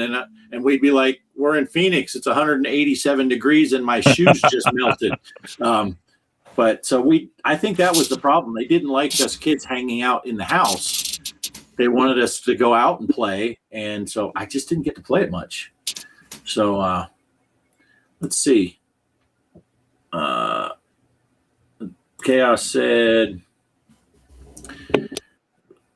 I was the only one that was good with the giant bomber airplane because you need to know how to set up your shot. We got another mom reference. Game 22 is Mike's Gaming Gala's mom in a pea slide. Wow. They're getting good. They're getting good. All right. Man, I didn't know BCB was capable of and we got a bunch of people saying hello, hello, hello. And let's see, what do I got here? 3, 6, 9, 10, 11. There's only one left. There's only one left, and Poe, he skedaddled. Poe left, so He left us, yeah. let's All see. right. That's all right. Let's see what we got. Wait a minute. Look at all the people jumping on now. Yeah, I'm just kidding. yeah. Poe leaves Poe and left, so everybody everybody's shows jumping up. on. Yeah. We shot up to 187 people. It'd be like that show Casey did the other day when he got like 100 members because people kept gifting, and he's Isn't like, that "Man, now I something? got to read all those off." I couldn't believe what I was seeing. Yeah. Let's see what's going on here. Sarah's here. Hi, Sarah. See her a lot on some of the other channels that I watch. Good to see you here. Poe's back, so hopefully. There went the radio. No one in this house ever wants to talk to me unless we're doing our show. Then all of a sudden we need to talk about this. You know, it's funny that when we were talking about the 100 people showed up all of a sudden because Poe left. Was that what show was that? Poe, was that last week's show or was it the show before when my 2 subs weeks went ago. nuts? And not only that, but I think we had like the most viewers, like Yeah, according to the count, you know. we had someone showed up in our chat that we didn't recognize, and they mentioned something about my sub count, and my sub count went up by over 100 during that stream, and then by the next morning it settled back down where it was. Yeah, so we're like, I'm guessing they were just messing around, or I don't 100 know. subs when at the time I think live we had like 30-something people watching us. I didn't know how it happened. I got to put this one up here real quick. Sarah, send Mike an email. You won a ROM package yesterday. We don't want you to miss that message. Congratulations on the win. Yeah, congratulations. Sarah said I can have that. Sarah said Yeah. she just sent it to me, Mike. Yeah, when Mike was doing his big giveaway, I won a training session with my boss. Because right when he started spinning the wheel, my boss came in, and so I couldn't just be like watching my phone while the boss is there. He's like, "We need to do." They're in a tizzy right now because the hotel's getting an inspection this week. So not only do they got to make sure the hotel's all set up for that, but all of our training stuff has to be done. And they decided this weekend to tell everybody what training they were missing. So it's hilarious. So, but yeah, Casey's 100th episode is tomorrow night. Oh yeah, 8 I'm p.m. going to be Eastern. on there for a little bit. Yeah. Yeah. He said he wanted to come on, so then he called me. So I said, sure, I'll pop on for a little bit and be on the it's going to be fun. 100th episode. Yeah. Poe, you're going to be there too, right? Yeah. It'll be fun. Yeah. Yep. Looking forward to it. Fun is my Chinese neighbor's middle name. Okay. All right. Let's go this is the last one. Let's see what we got. Upside down. Conky Donk. Oh, you got that. Donkey Kong. Donkey Kong. You'll love Nice. this version. You play it's a little Mario, and you're taking on a gingerbread man that's throwing honeycomb cereal at you. Sorry, Bliss. Didn't mean to say that word. Freudian slip. Nice. I have not played the Atari version of Donkey Kong. I think that was the first version of it I ever actually played. We didn't have any arcades around, and so we had that game. Dan Kitchen wrote that. Yeah, he was on our podcast last year, and I asked him because there had been speculation because at the time Coleco had licensed that from Nintendo so that they could put it on their console, and some people have always thought that Dan Kitchen wrote a worse version of Donkey Kong on the 2600 on purpose so the Coleco vision would sell more. But Dan said that was not the case. He said it was all about the limitations of the console and the limitations of the I don't know if it's a 2K or a 4K, but they wouldn't let him go over whatever he was allotted. And he said that he could have done a little bit better had. Oh my God. I'm all right now. I'm sorry. I got flustered there for a minute. He's just Dan Kitchen Gary. Did I say Dan Kitchen? Gary Kitchen. Sorry, it was Gary Kitchen. My bad. Gary Kitchen. Isn't it 2 hours? Yeah, there was just limitations for the console, and that's the only reason. So, Hey, but look, Mike was. I said, "Hey, look," and my Google speaker just dared to answer. Mike's correcting you and typoed in his correction, so that's classic. you see how he does all caps? Yeah. It's like he doesn't trust me to look at the chat for some reason. I don't know why. No, Yeah. I think Gary has 2 hours in his name. I'm always in the chat. I'm always responsive. Oh, and if he's going to capitalize it like that in a correction, he might as well just add the word "fucker" at the end. Gary Kitchen. Fucker. do it too. Now he's going to do it. Hey, Obsidian. See ya. Yeah, Obsidian's here. He's making dinner. Phil, this question's for you. Megan wants to know, honey, what? Honey Nut Cheerios? Honey Nut. Or That's Honeycomb? right. That's kind of what you said, Honey Nut. I think it's railing. You can't eat that. You can't eat that cereal in November, I think. I don't know how that works. This segment is brought to you by Coke Zero Cherry. And another great commercial back in the day, Honeycomb with Andre the Giant. I don't know if you remember that commercial. Oh, yeah. I remember him being on TV a lot, but I don't remember the commercial. He was awesome, though. Yeah. He didn't, it didn't matter who he was fighting. They would hit him, and he'd just stand there and then just like grab him by the head, slam him down. You ever Stop see that? rhyming, I mean it. Anybody want a peanut? Come on. They'd come at him, and he'd hold his hand out. He'd hold his hand out like that, and it'd be, and he's His head would cover their whole head. yeah. You ever see that picture with Arnold Schwarzenegger standing between Andre the Giant and Wilt Chamberlain? Yeah. And he looks like he's 12. Yeah, I remember that. Yeah. Yeah. And Arnold has a funny story where I don't know if you guys heard this. Andre the Giant would hook him up with tickets to the wrestling stuff, and Arnold wanted to take him out to dinner, and Andre's like, "No, I'm going to pay it all." And he said, Andre just picked him up and set him on a counter. Yeah. Let's see. We got some Mike's Gaming Gala comments. Honey Nut all over BCB's mom's face. Bust a Nut Cheerios. It's a honey of an O. See, this is what everybody this is what people had tuned in for right here. This is the segment. This is it. Fruity Pebbles all down your mom's blouse. Megan's she's not even sure. Here's another. Kicks all down your mom's legs. Sorry, Megan. That goes for everyone. It's all right. She says, no, it's funny. It's funny. Yeah.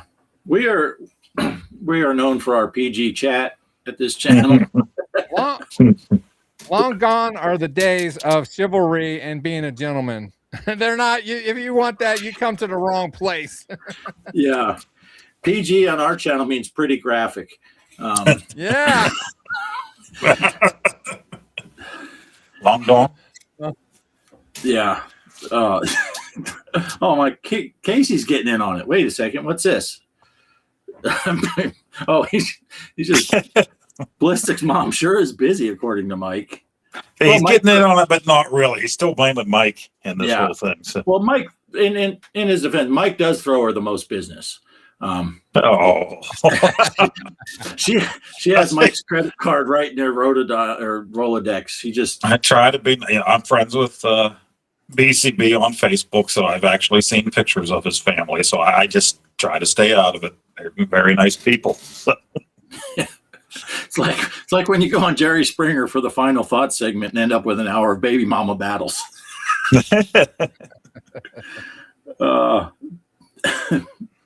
PG my ass, says Meg. I hate that when you go to click how long you think it didn't go. Bart, you didn't have anything to say. PG my ass.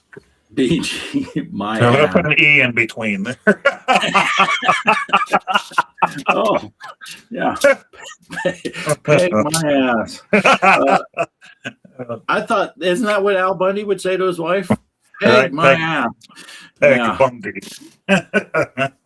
Should I watch try to back. behave myself live, guys. I have tried to behave myself. My face is on here now. I got to be careful. Yeah, but this is it right here. This says everything about last week's chat. The funniest part, Phil started all of this. Oh wait, Casey's mom is only in her 60s. Hey, how you doing? Cougar. What was the one I forgot to put up last week about Mike's mama? Like she's like birthday cake. Everybody gets a piece.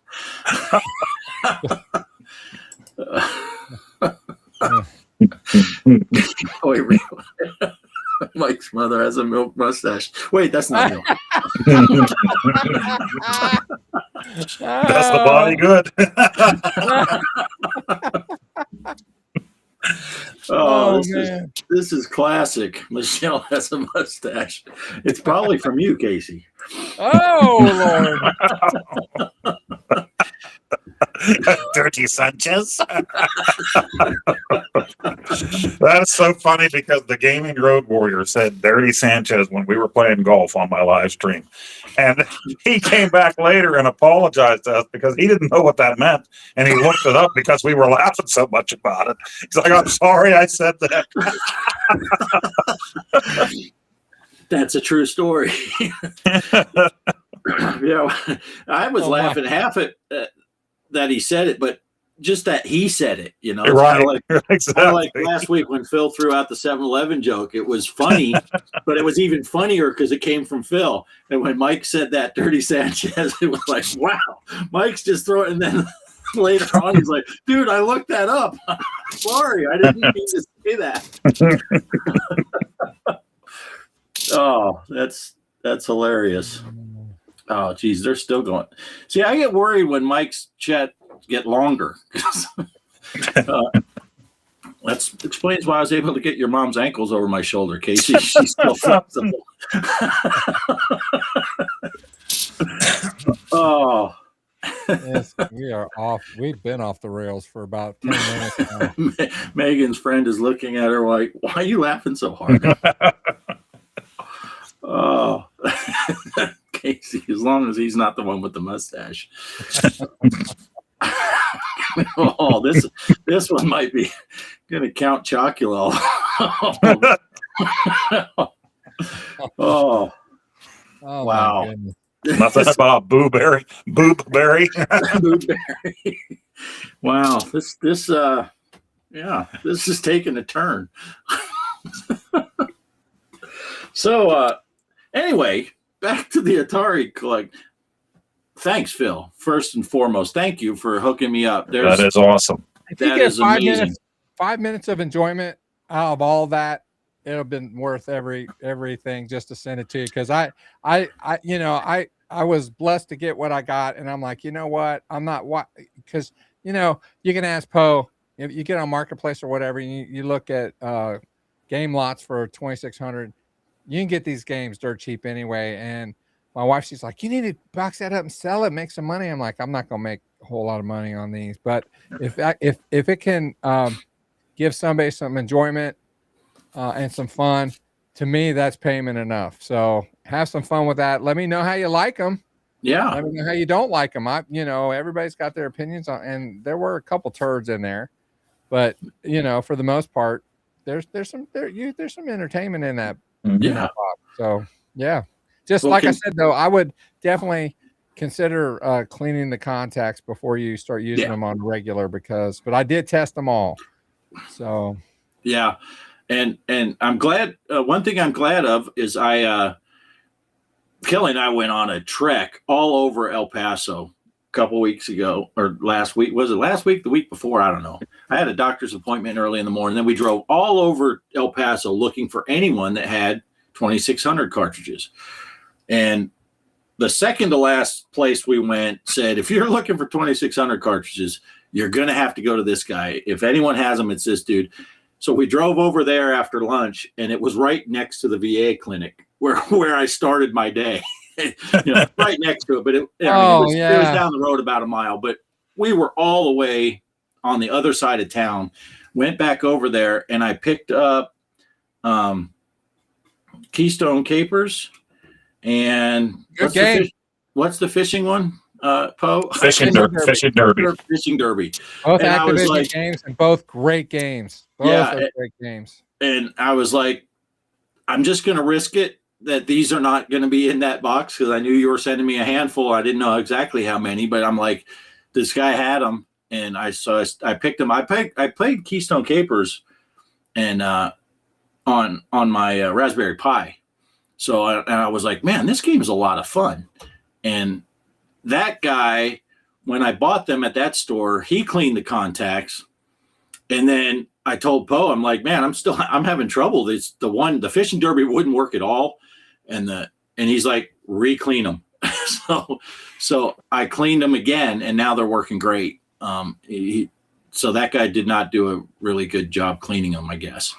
And for whatever reason, it seems like the Plus systems are a little more sensitive to that than the original hardware. So yeah. Yeah. I want to tell you something about Fishing Derby. You had mentioned last week that you didn't know that you had to press the button to reel the fish in. Yeah. There's also something there if you're playing either against a computer or somebody else. If your opponent has a fish on their hook before you get yours, you can't reel it in until they've reeled their fish in. You can press the button, but that fish will not get reeled in. So you got to be mindful of that and where the shark is. Right. So, you can press the button all you want to, and you can actually latch onto the fish, but you can latch onto the fish, but you cannot reel the fish in until your opponent has actually reeled whatever they have on their hook. Otherwise, you can just, if your opponent doesn't have anything, you can reel them in as many times as you want. So, but yeah, there is a limitation there. Yeah. So if someone hooks the fish, but they haven't reeled it in, and then you hook it, the first person still has to reel in first? Yeah, they have to get it off their hook before you can. Oh, yeah.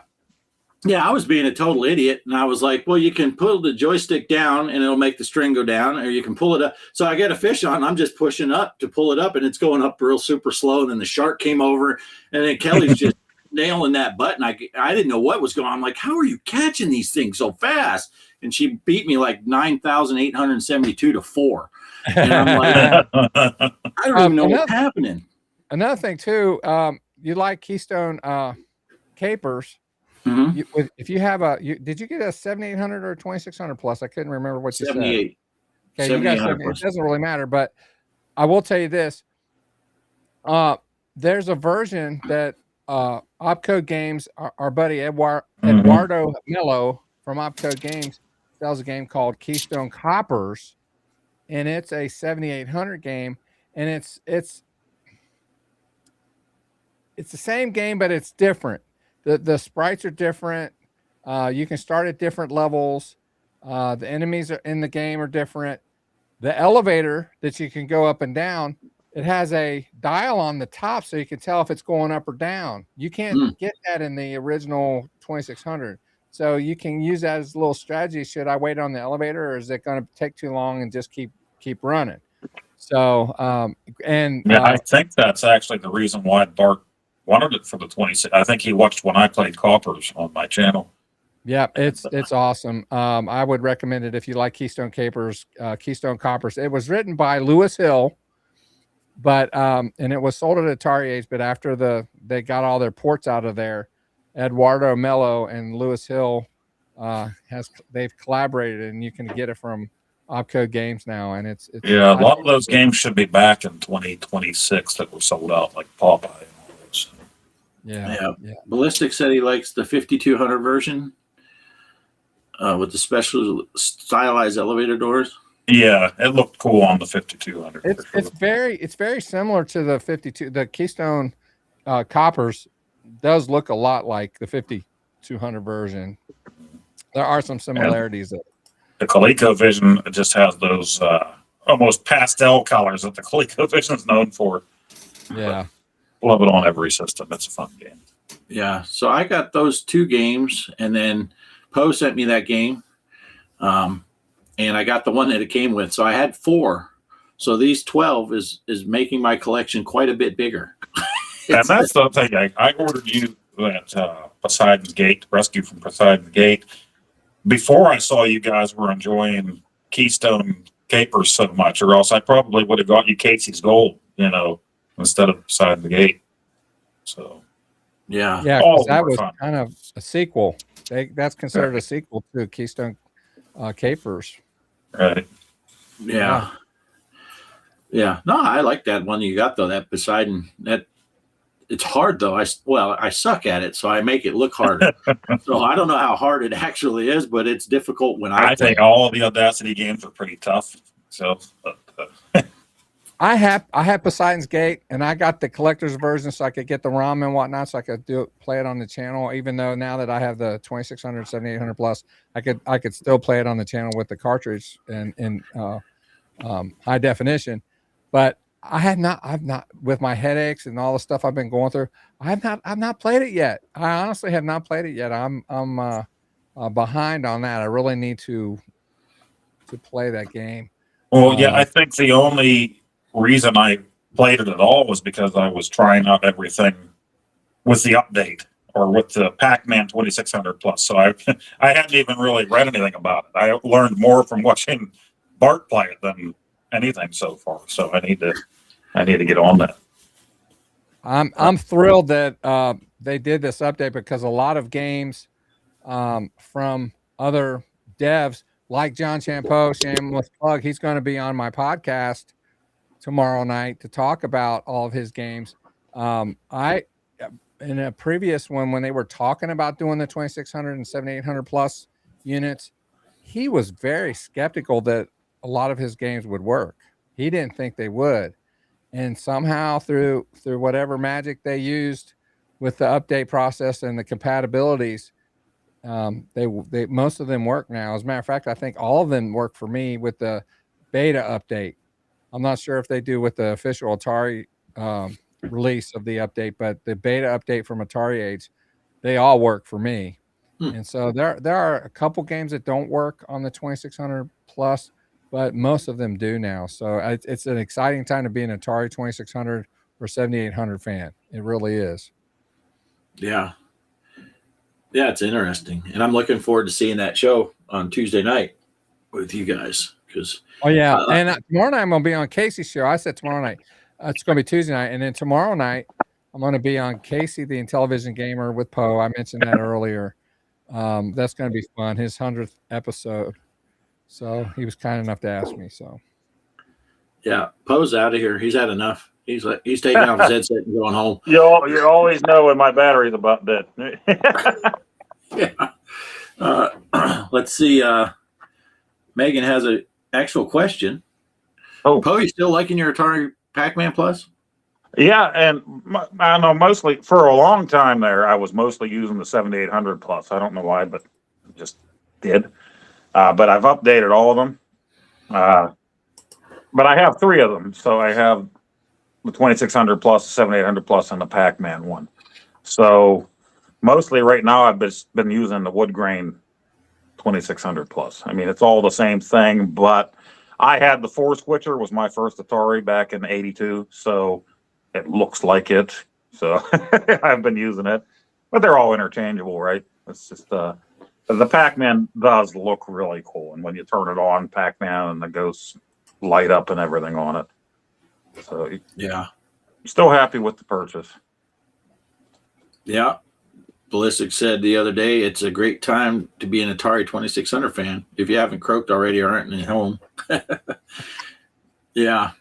I see a lot of people, few people, I shouldn't say a lot of people, talking about the Sprint and saying that they would like to see themed ones, right? In those Facebook groups, they would like to see a Night Stalker one come out and stuff.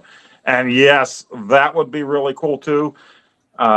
Love the idea of this, but at the same time, it's kind of like we want Atari to keep moving forward and bring us out something new, not the same thing every year. So, yeah, I was going to mention this too. Wednesday night, this is the third day in a row that I've either streamed personally or been on somebody's stream. I'm going to be on Casey's tomorrow. I'm going to be on my own Tuesday. And then Wednesday, we're having a special edition Retro Bliss Rewind with Keo Daikin. He was out at the Consumer Electronics Show, and he's going to tell us all about it. And Atari, there's some news that's confusing to me. I don't know why it's newsworthy, but there's going to be some Atari news that we're going to talk about when he's on. So, and some of the stuff that he's going to tell us about, it may not be as retro as I would like. You know, it's not so much retro Bliss. It's just going to be regular Bliss. You know what I mean? But he's a good friend of the channel as well. And so he's been on our show a couple times. And so it's going to be interesting to find out what he found out. I think it was in Vegas. Is that where it was? yeah, I think so. Yeah. CS is in Vegas. Yeah. And that's the thing with my arcade too. It's like 1 year they'll come out with something brand new, and then they just rehash it maybe with different games or different themes the next couple of years. So, a lot of times you're just getting pretty much the same thing over and over again. It's like the arcade one-ups that every year they'd have another Pac-Man. Yeah. New announcement, arcade one-up, Pac-Man and Galaga. It's like, good games, love them, they're fun, but really, there's 47 different. Yeah. Like I was saying, you gotta. At what point is Atari going to realize that they can only make money on nostalgia for so long? Because after a while, all us old guys are going to be gone that have any nostalgia for it, and they're not going to have any eggs in another basket to fall on you, right? So when that a money bubble goes away, then they go away. So they better do something. Yeah, I don't know how much money they lost or anything with the VCS, but really a way forward for them would be to have a VCS too. I think there's enough people there that are interested. You got to have something that's powerful enough and something that's going to last a little while. They just stopped supporting the VCS, right? So did they officially stop supporting it now? I don't know if it's totally like they're not selling it. I think it's out of stock. So BCB, of course, would know. I'll be honest, I haven't played mine in quite a while. So I've got one. I'm looking at one right now, and I haven't fired that up, and I don't know when. So yeah, it's.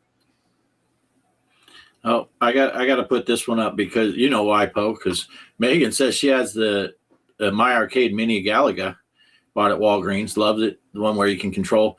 As far as smaller deals, our good buddy Greg has a bar top arcade one-up Galaga, and the real reason he left our show and he doesn't talk to us is because I still have the high score on his Galaga machine at his house. He's bitter about it. He's bitter. I mean, I don't bring it up every time I talk to him, just most. But I'll tell you how G Parker is, Phil, because I know you know Greg, but yeah, I got that high score on his Galaga machine, and Kelly had a high score on his Stranger Things pinball machine, and he did upgrade to the firmware on it, and her score magically got erased. Oh, how convenient! Yeah. Now, what kind of man? He won't take my score down, but he'll take down a 5'0" little girl. He'll take her score off. He ain't scared. And but I would be more scared. of Kelly than me, because she will kick his ass. But true stories, though. Also has Galaxian. Awesome. Let's see.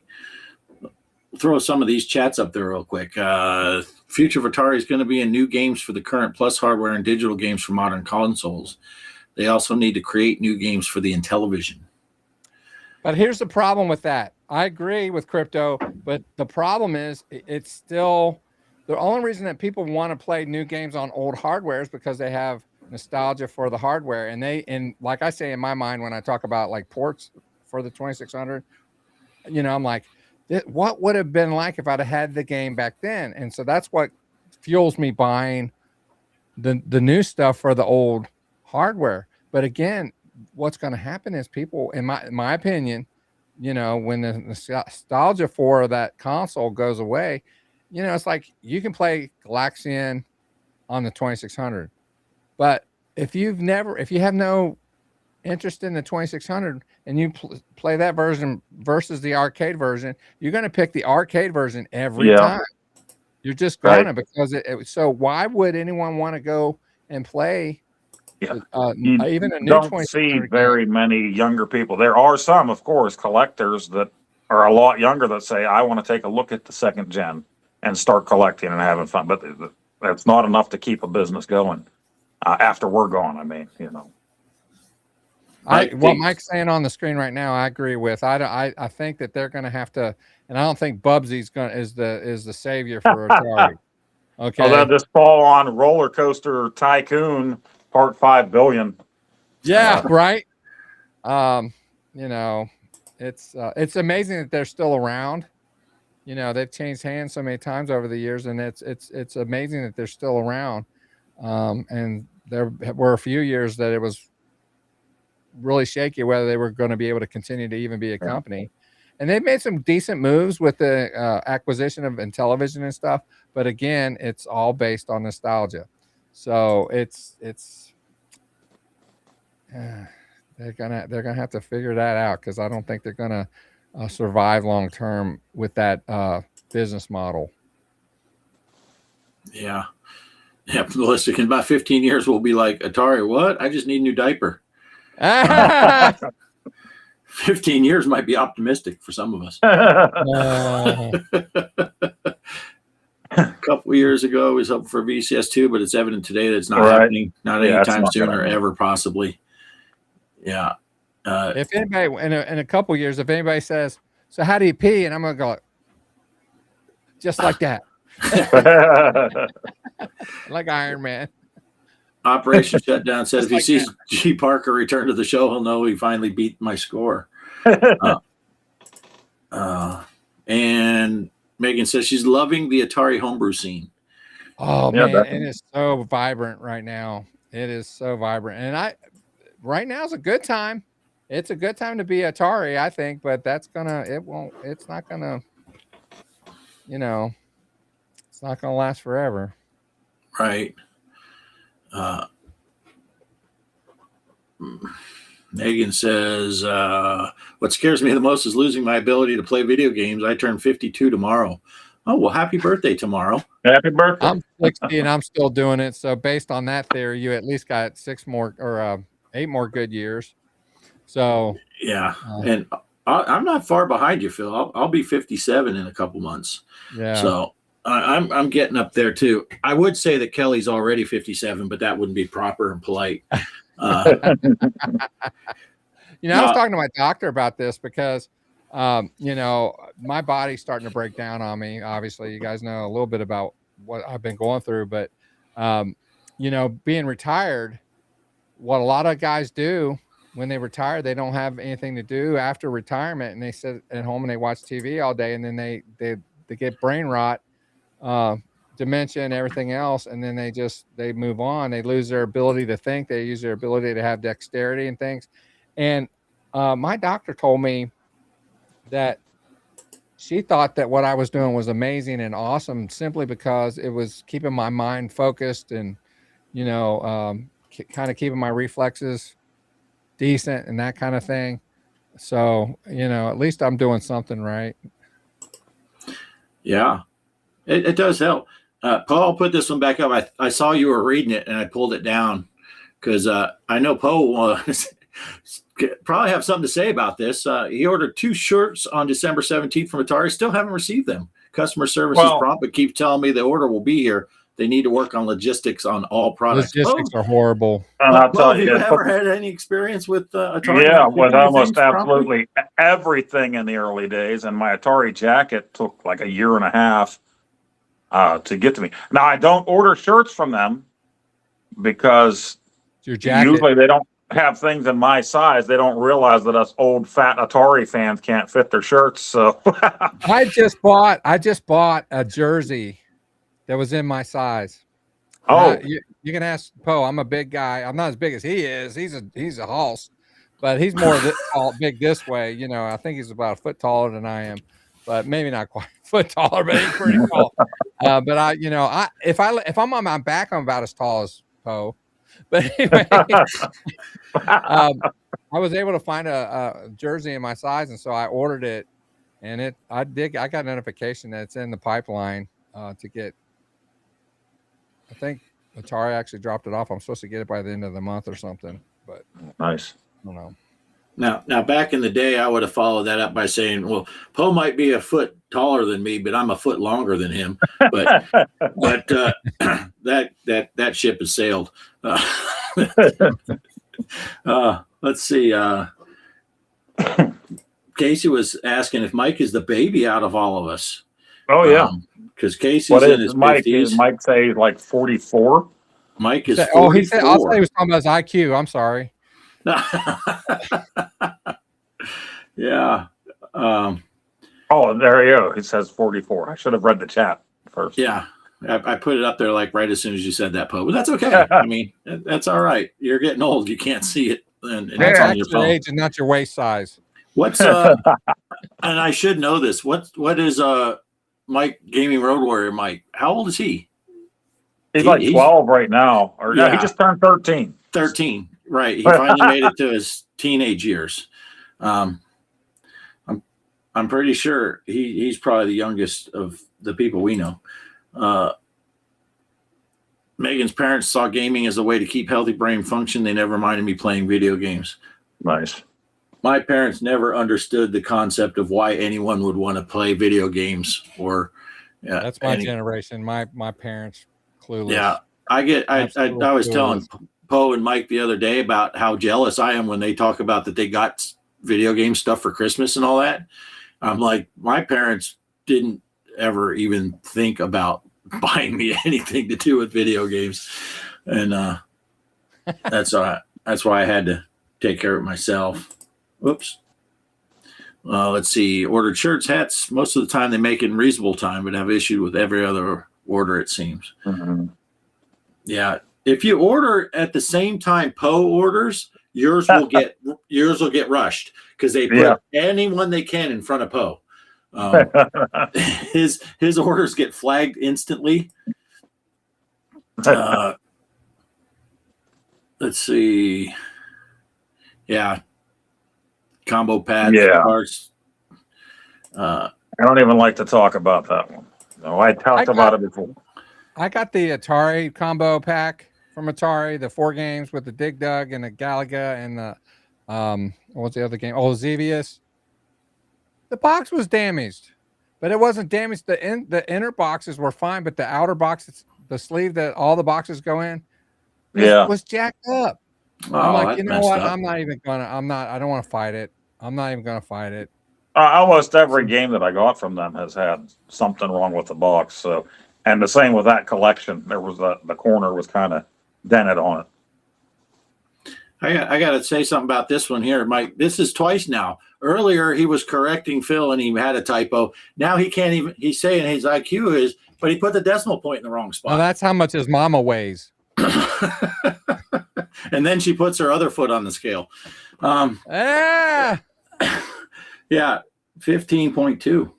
15.2. If the Atari Hotel actually happens, will I book a room? Then when I get there, they tell me it's not available. Yeah. Ballistics brought up Poe's jacket. Let's see. Yeah, and that was most parents back then. It was as he connection. I may lose you guys. It's telling. Okay, Uh-oh. I think I'm good now. Anyway, Yeah.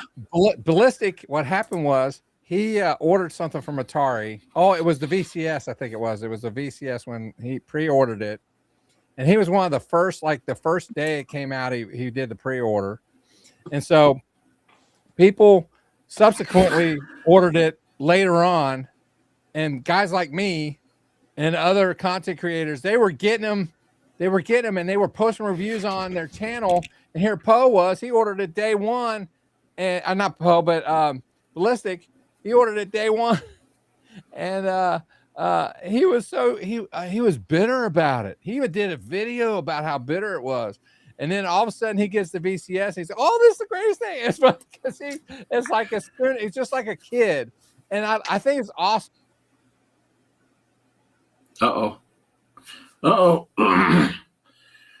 There went Phil. Poe left. So here he comes. Happy. Oh, you're back. You were frozen for a minute. You're back. Yeah, it says connection lost. There, I'm reconnecting. But anyway, Ballistic, he was so upset, but then as soon as he got it, it was like a little kid. He was like, all that anger just turned to joy and jubilation. And then he does a review after that, which was good, by the way. But it was just funny how he handled that.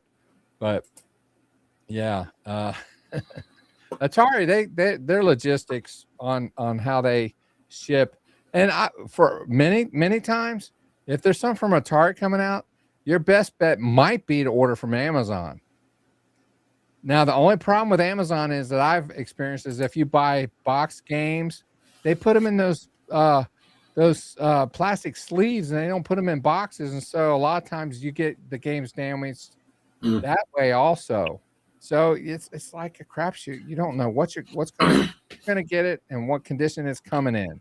Right. Yeah. See, I did the opposite with the Sprint. I had ordered through Amazon, and in the beginning we ordered day one, right? And they were saying, yeah, it ships on the 5th of December. And on the 5th, I got this notice, nothing.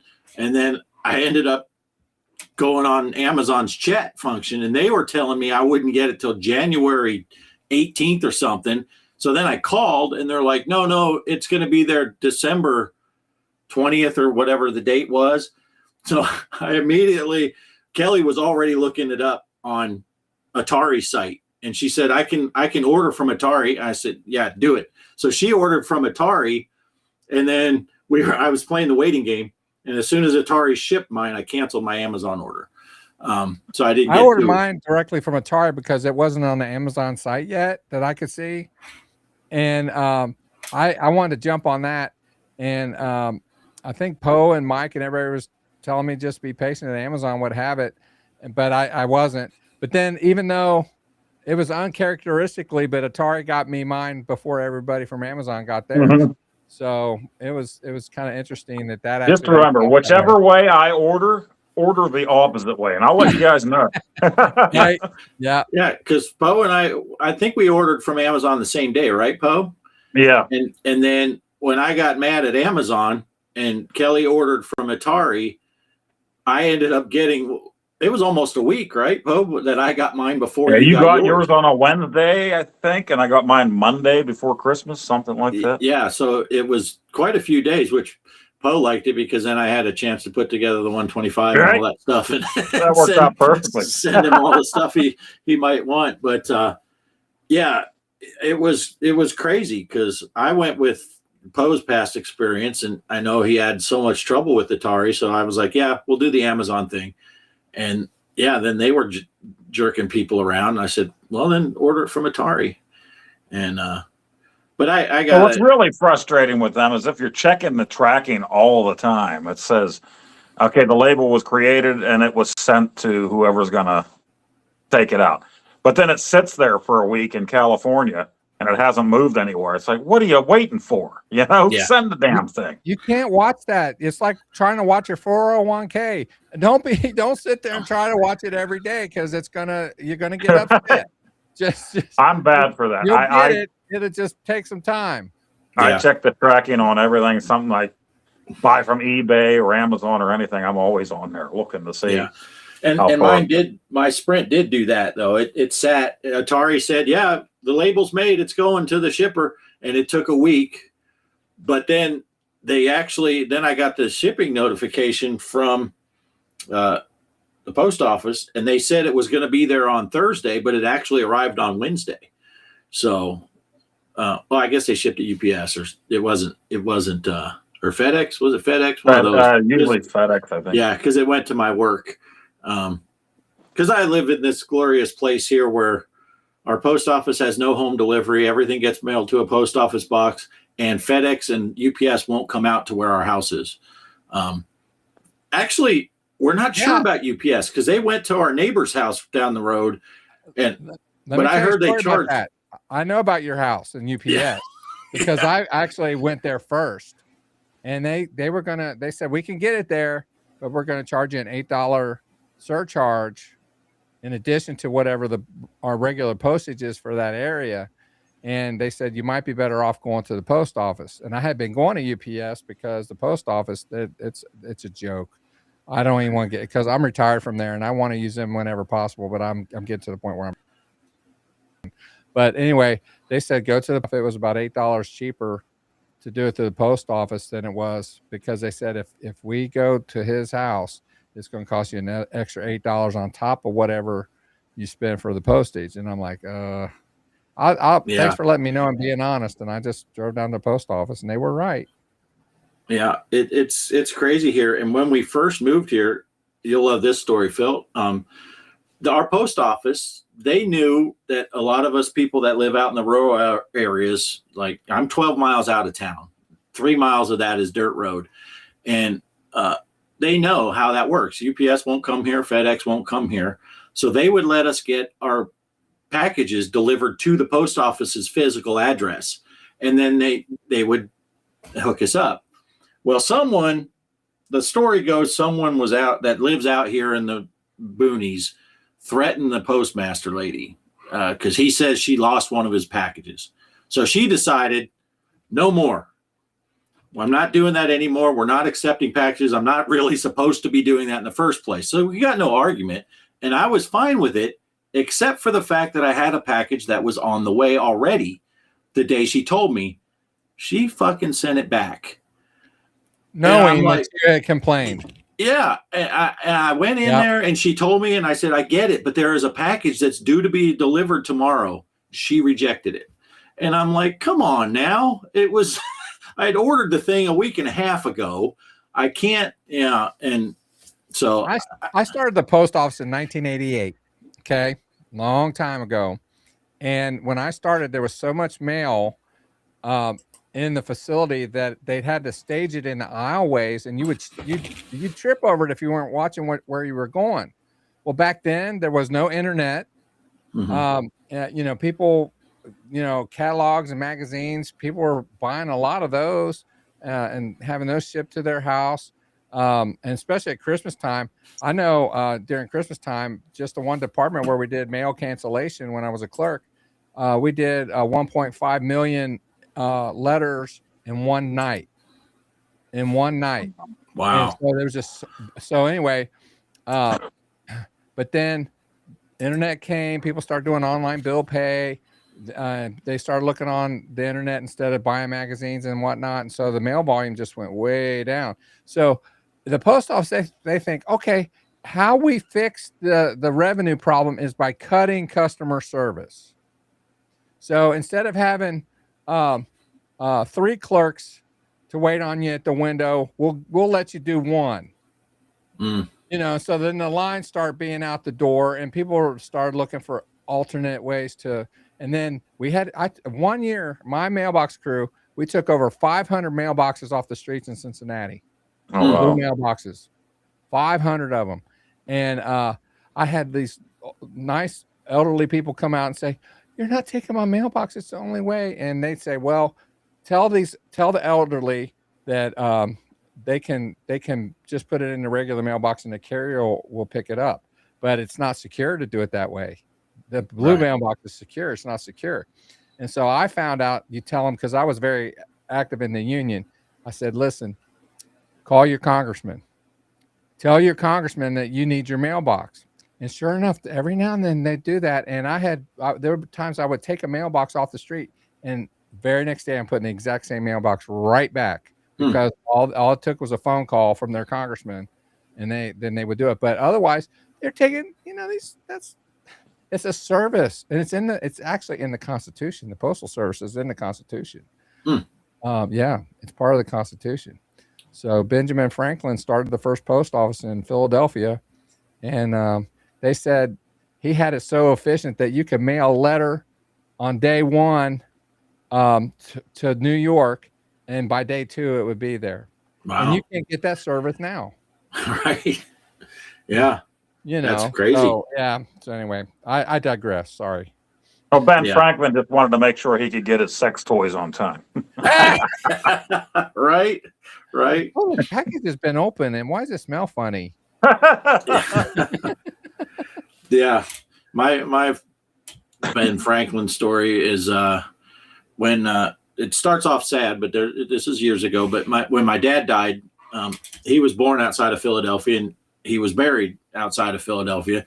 And my son had come out and for the funeral and stuff, and we had to take him to the Philadelphia airport, and so he could fly back. Jason was in the Navy at the time, and we dropped him off, and the GPS took me downtown Philadelphia, rush hour traffic. It took us about 40 minutes to get to the airport from my uncle's house, and 3 hours to get home because of the traffic. Shelby, she was in high school at the time. She's laying down in the back seat on her phone, and I'm like, Shelby, we're in Philadelphia here. Benjamin Franklin was in some of these buildings. And she went, okay. She cared a lot. She couldn't have cared any less. But that's my big story with Benjamin Franklin. But yeah. So Constitution, so he's Bean Franklin. What's this Constitution you speak of? Yeah, that's a whole different topic. We'd be here another 6 hours. I will tell you this though. One thing I don't like is to really get into politics on my channel, because right now the United States especially is such a divided place. People don't understand how divided we are, and we really need to come together.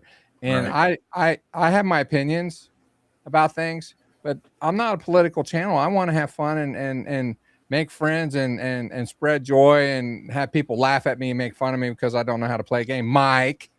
And to me, it's just it's something.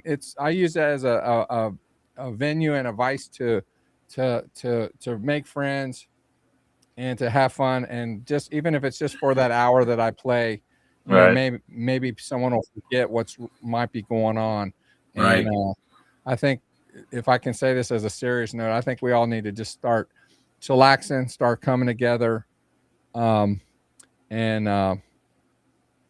let your voices be heard, obviously, but also do it the right way. Right. Not everybody's innocent in this thing. There's a lot of, you just got to be careful. And so let's all kind of come together. That's, if I can say that. I'm sorry, I didn't mean to bring your channel down. No, it's okay. I'll lighten it back up because Kelly put in here the Pentagon, the story behind why she said that. On that, we were driving through Washington, D.C. Have you ever seen the Pentagon in real life? The thing is a monster, right? It's just a huge building. And we were driving. Kelly was looking something on her phone or whatever, and I was like, "Hey, look, the Pentagon is right there." And she looks up. She's like, "Where?" And I said, the entire right side of our view was nothing but I'm like, everything that way. She goes, "Oh my gosh, what the heck?" But she was totally didn't see it at all, and it's huge and right there. We were taking that highway that goes right past the Pentagon. Right. But here, see, Megan's got the priorities right here. Gaming is all that matters. Gaming. Right. Yeah. And in that way, Phil has brought great joy in my life. What, you must be talking about the poor gaming. Yes. See, I just try to, and Poe kind of does the same thing. We take away that extra jab by just slamming our own gameplay first. Right. If I'm just slamming myself in my video, it takes the edge off. Yeah. Mike's comments to me about my gameplay is usually something along the lines of, "Yeah, you're right. You did mess that up. That was pretty bad." I know I'm not the greatest video gamer. I'm the first to admit that. As a matter of fact, on my logo, I got a text bubble that says "you dirty dog" because I'm always screaming and yelling because I'm, if I get frustrated or whatnot. But that's kind of what makes it fun, right? It is. Yeah. It is. Hey, that phrase made it into your new intro music for your live streams, eh? I took a chapter from Poe and my son Justin, and I took both the information from my son Justin and Poe, and I figured out how to do AI, and not just do AI, but I could, as a musician, tell it like what genre to play, some phrasing and things about what I want in the song, and I've come up with some. I didn't write them. I wrote them and performed them, but based on the information that I gave it, and man, there's some pretty decent material there. Right. Yeah, it's pretty. AI's crazy. My son actually now, my oldest one, he moved to Georgia to work for an AI company. He's making more money than I am now, retired with my wife working. So together, he's making more than both of us together now. But yeah, he's making it. AI's it's scary, but kind of cool at the same time. So yeah. Hey, thanks, Mike, for that saying. But you got to add a few O's and M's in there because it's B-17 bomber. Yeah, Offgrid. You gotta watch the Angry Video Game Nerd. He did a double vision years ago.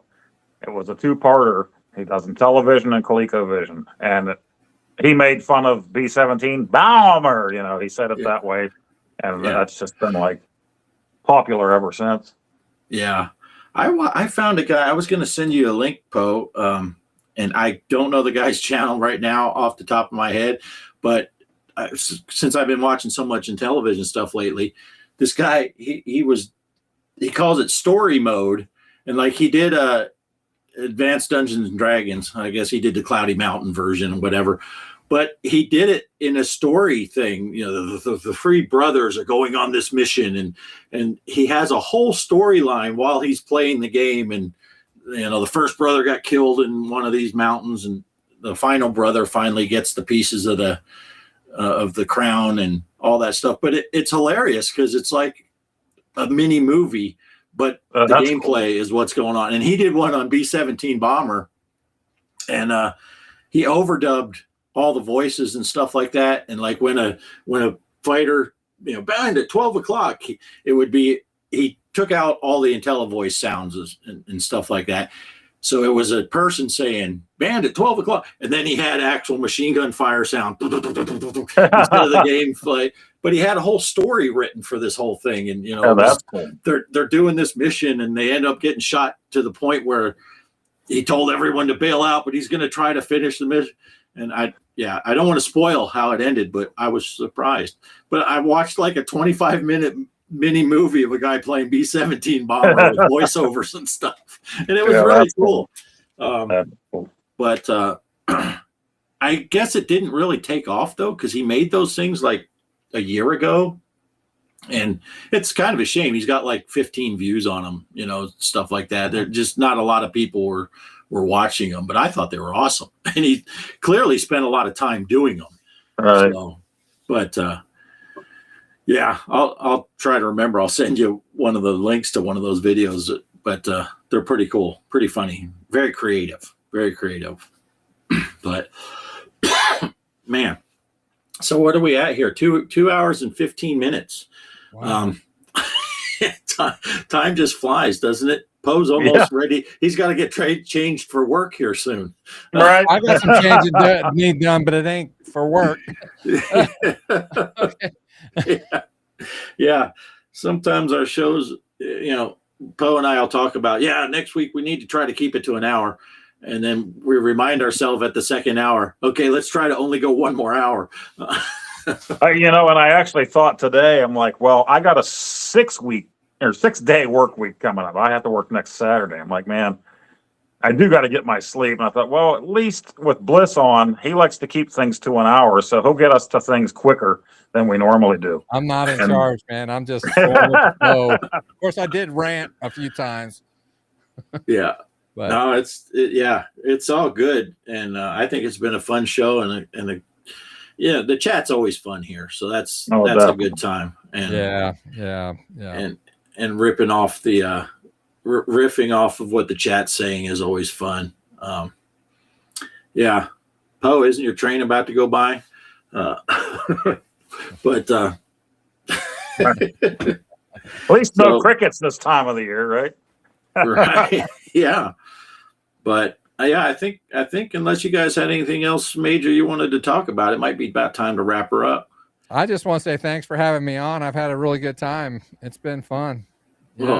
Yeah. Thank you for being on. I blew my wad though, because it's whatever. You can't have me on anymore because it's just going to be repeat after that. That's what we are every week.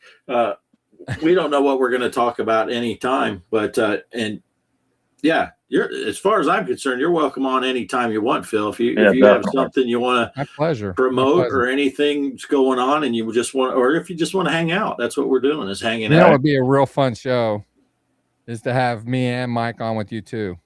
Then it's really going to get crazy. Yeah. I actually was thinking earlier when Mike popped in the chat, I was thinking, man, we should have had Mike on with you. And then you guys could have just ran the show like me and Poe were the guests. Right. Well, once Mike starts talking, you really don't have a choice. Yeah. But Mike blew his wad too, ask Phil's mom. So I had a blast. It was great talking with you, Phil. Thanks again for the games. That's awesome. Have fun with those, man. And so Poe and I are not, we're not opposed to people being on the show. It's always fun. And so other people might come on. I don't know. We might ask Mike on someday. It depends on things. I might invite him on accident and then he won't come on. But if I'll say your mama's for when he does come on. We'll have a little catfish. Right. But I think this has been a lot of fun. A nice time. So we do have a new outro for those of you that were looking forward to the 6-second outro. Poe says he can't have everything in his life only lasts 6 seconds. He saves most of that for Mrs. Poe. And so this outro is a bit longer, and well, Mike saw the accident thing. It's a bit longer, but this will be my first time watching the entire thing, because I only watched part of it just to make sure it didn't get boogered up when I had to size it for restream. And I think we're calling it here. Poe, did you have anything else you wanted to say? Or No, I didn't make anything this week. I didn't do anything. So it'll probably be the same this week coming up. So all right. Yeah, we'll be on with Casey tomorrow night. So. Yeah. Tomorrow night, Casey's show. Both of these guys will be on it. That is 8:00 Eastern. And then on Tuesday, we got 8:00 Eastern. That's when Phil and Mike will be on. And they got their big guest this week. John Champo. Yeah. Champ Games. So check that out. Casey keeps threatening to do some live stuff during the week also. Phil, you're also going to be on Wednesday night, you said? Yep. Keo Daikin. We're going to talk about the Consumer Electronics Show. Talk about some of the new things that are coming out. Some news. So keep an eye out for that. All these channels we're talking about are in the description below. Check out and the channels. Spoiler alert, Phil does show up in this outro. I don't know if he'll be flattered by it, but he's there. He's AI, baby. Nice. Hey, just the fact that I'm in it is flattering. I don't care if I'm, scratching my rear end. I don't care. Pretty close. Pretty close. Oh no! Oh no! Oh no! Yeah, Mike's mom was going to be in this video, but we had to keep it under rated X. So, all right, we're going to call it right here. I'm going to click go on the outro. Thanks again, Phil. Peace Been out. fun. Thanks to the chat. See you next week. See you next week. Here goes this big old outro. 2 minutes and 52 seconds. You've been here for 2.5 hours. You can last another 3 minutes. Right. Here we go. Thanks for stopping by, guys. We hope to see you next week. Hanging out with Poe and Offgrid. Yeah, the retro game stories, you know what they did. From Atari to Zaxxon, every secret unwound. Best closing credits theme, the baddest around.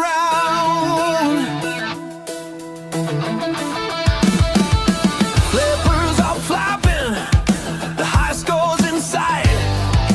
Talking old consoles, day in and day out. Through the night, every button pressed, every cartridge blown clean. Reliving the glory on a glowing screen. Hanging out with Poe and Offgrid. Yeah, the retro game stories, you know what they did. From Atari to Zaxxon, every secret unwound. Best closing credits theme, the baddest around. No cheat codes needed, just passion and fun. For every true gamer till the podcast is done.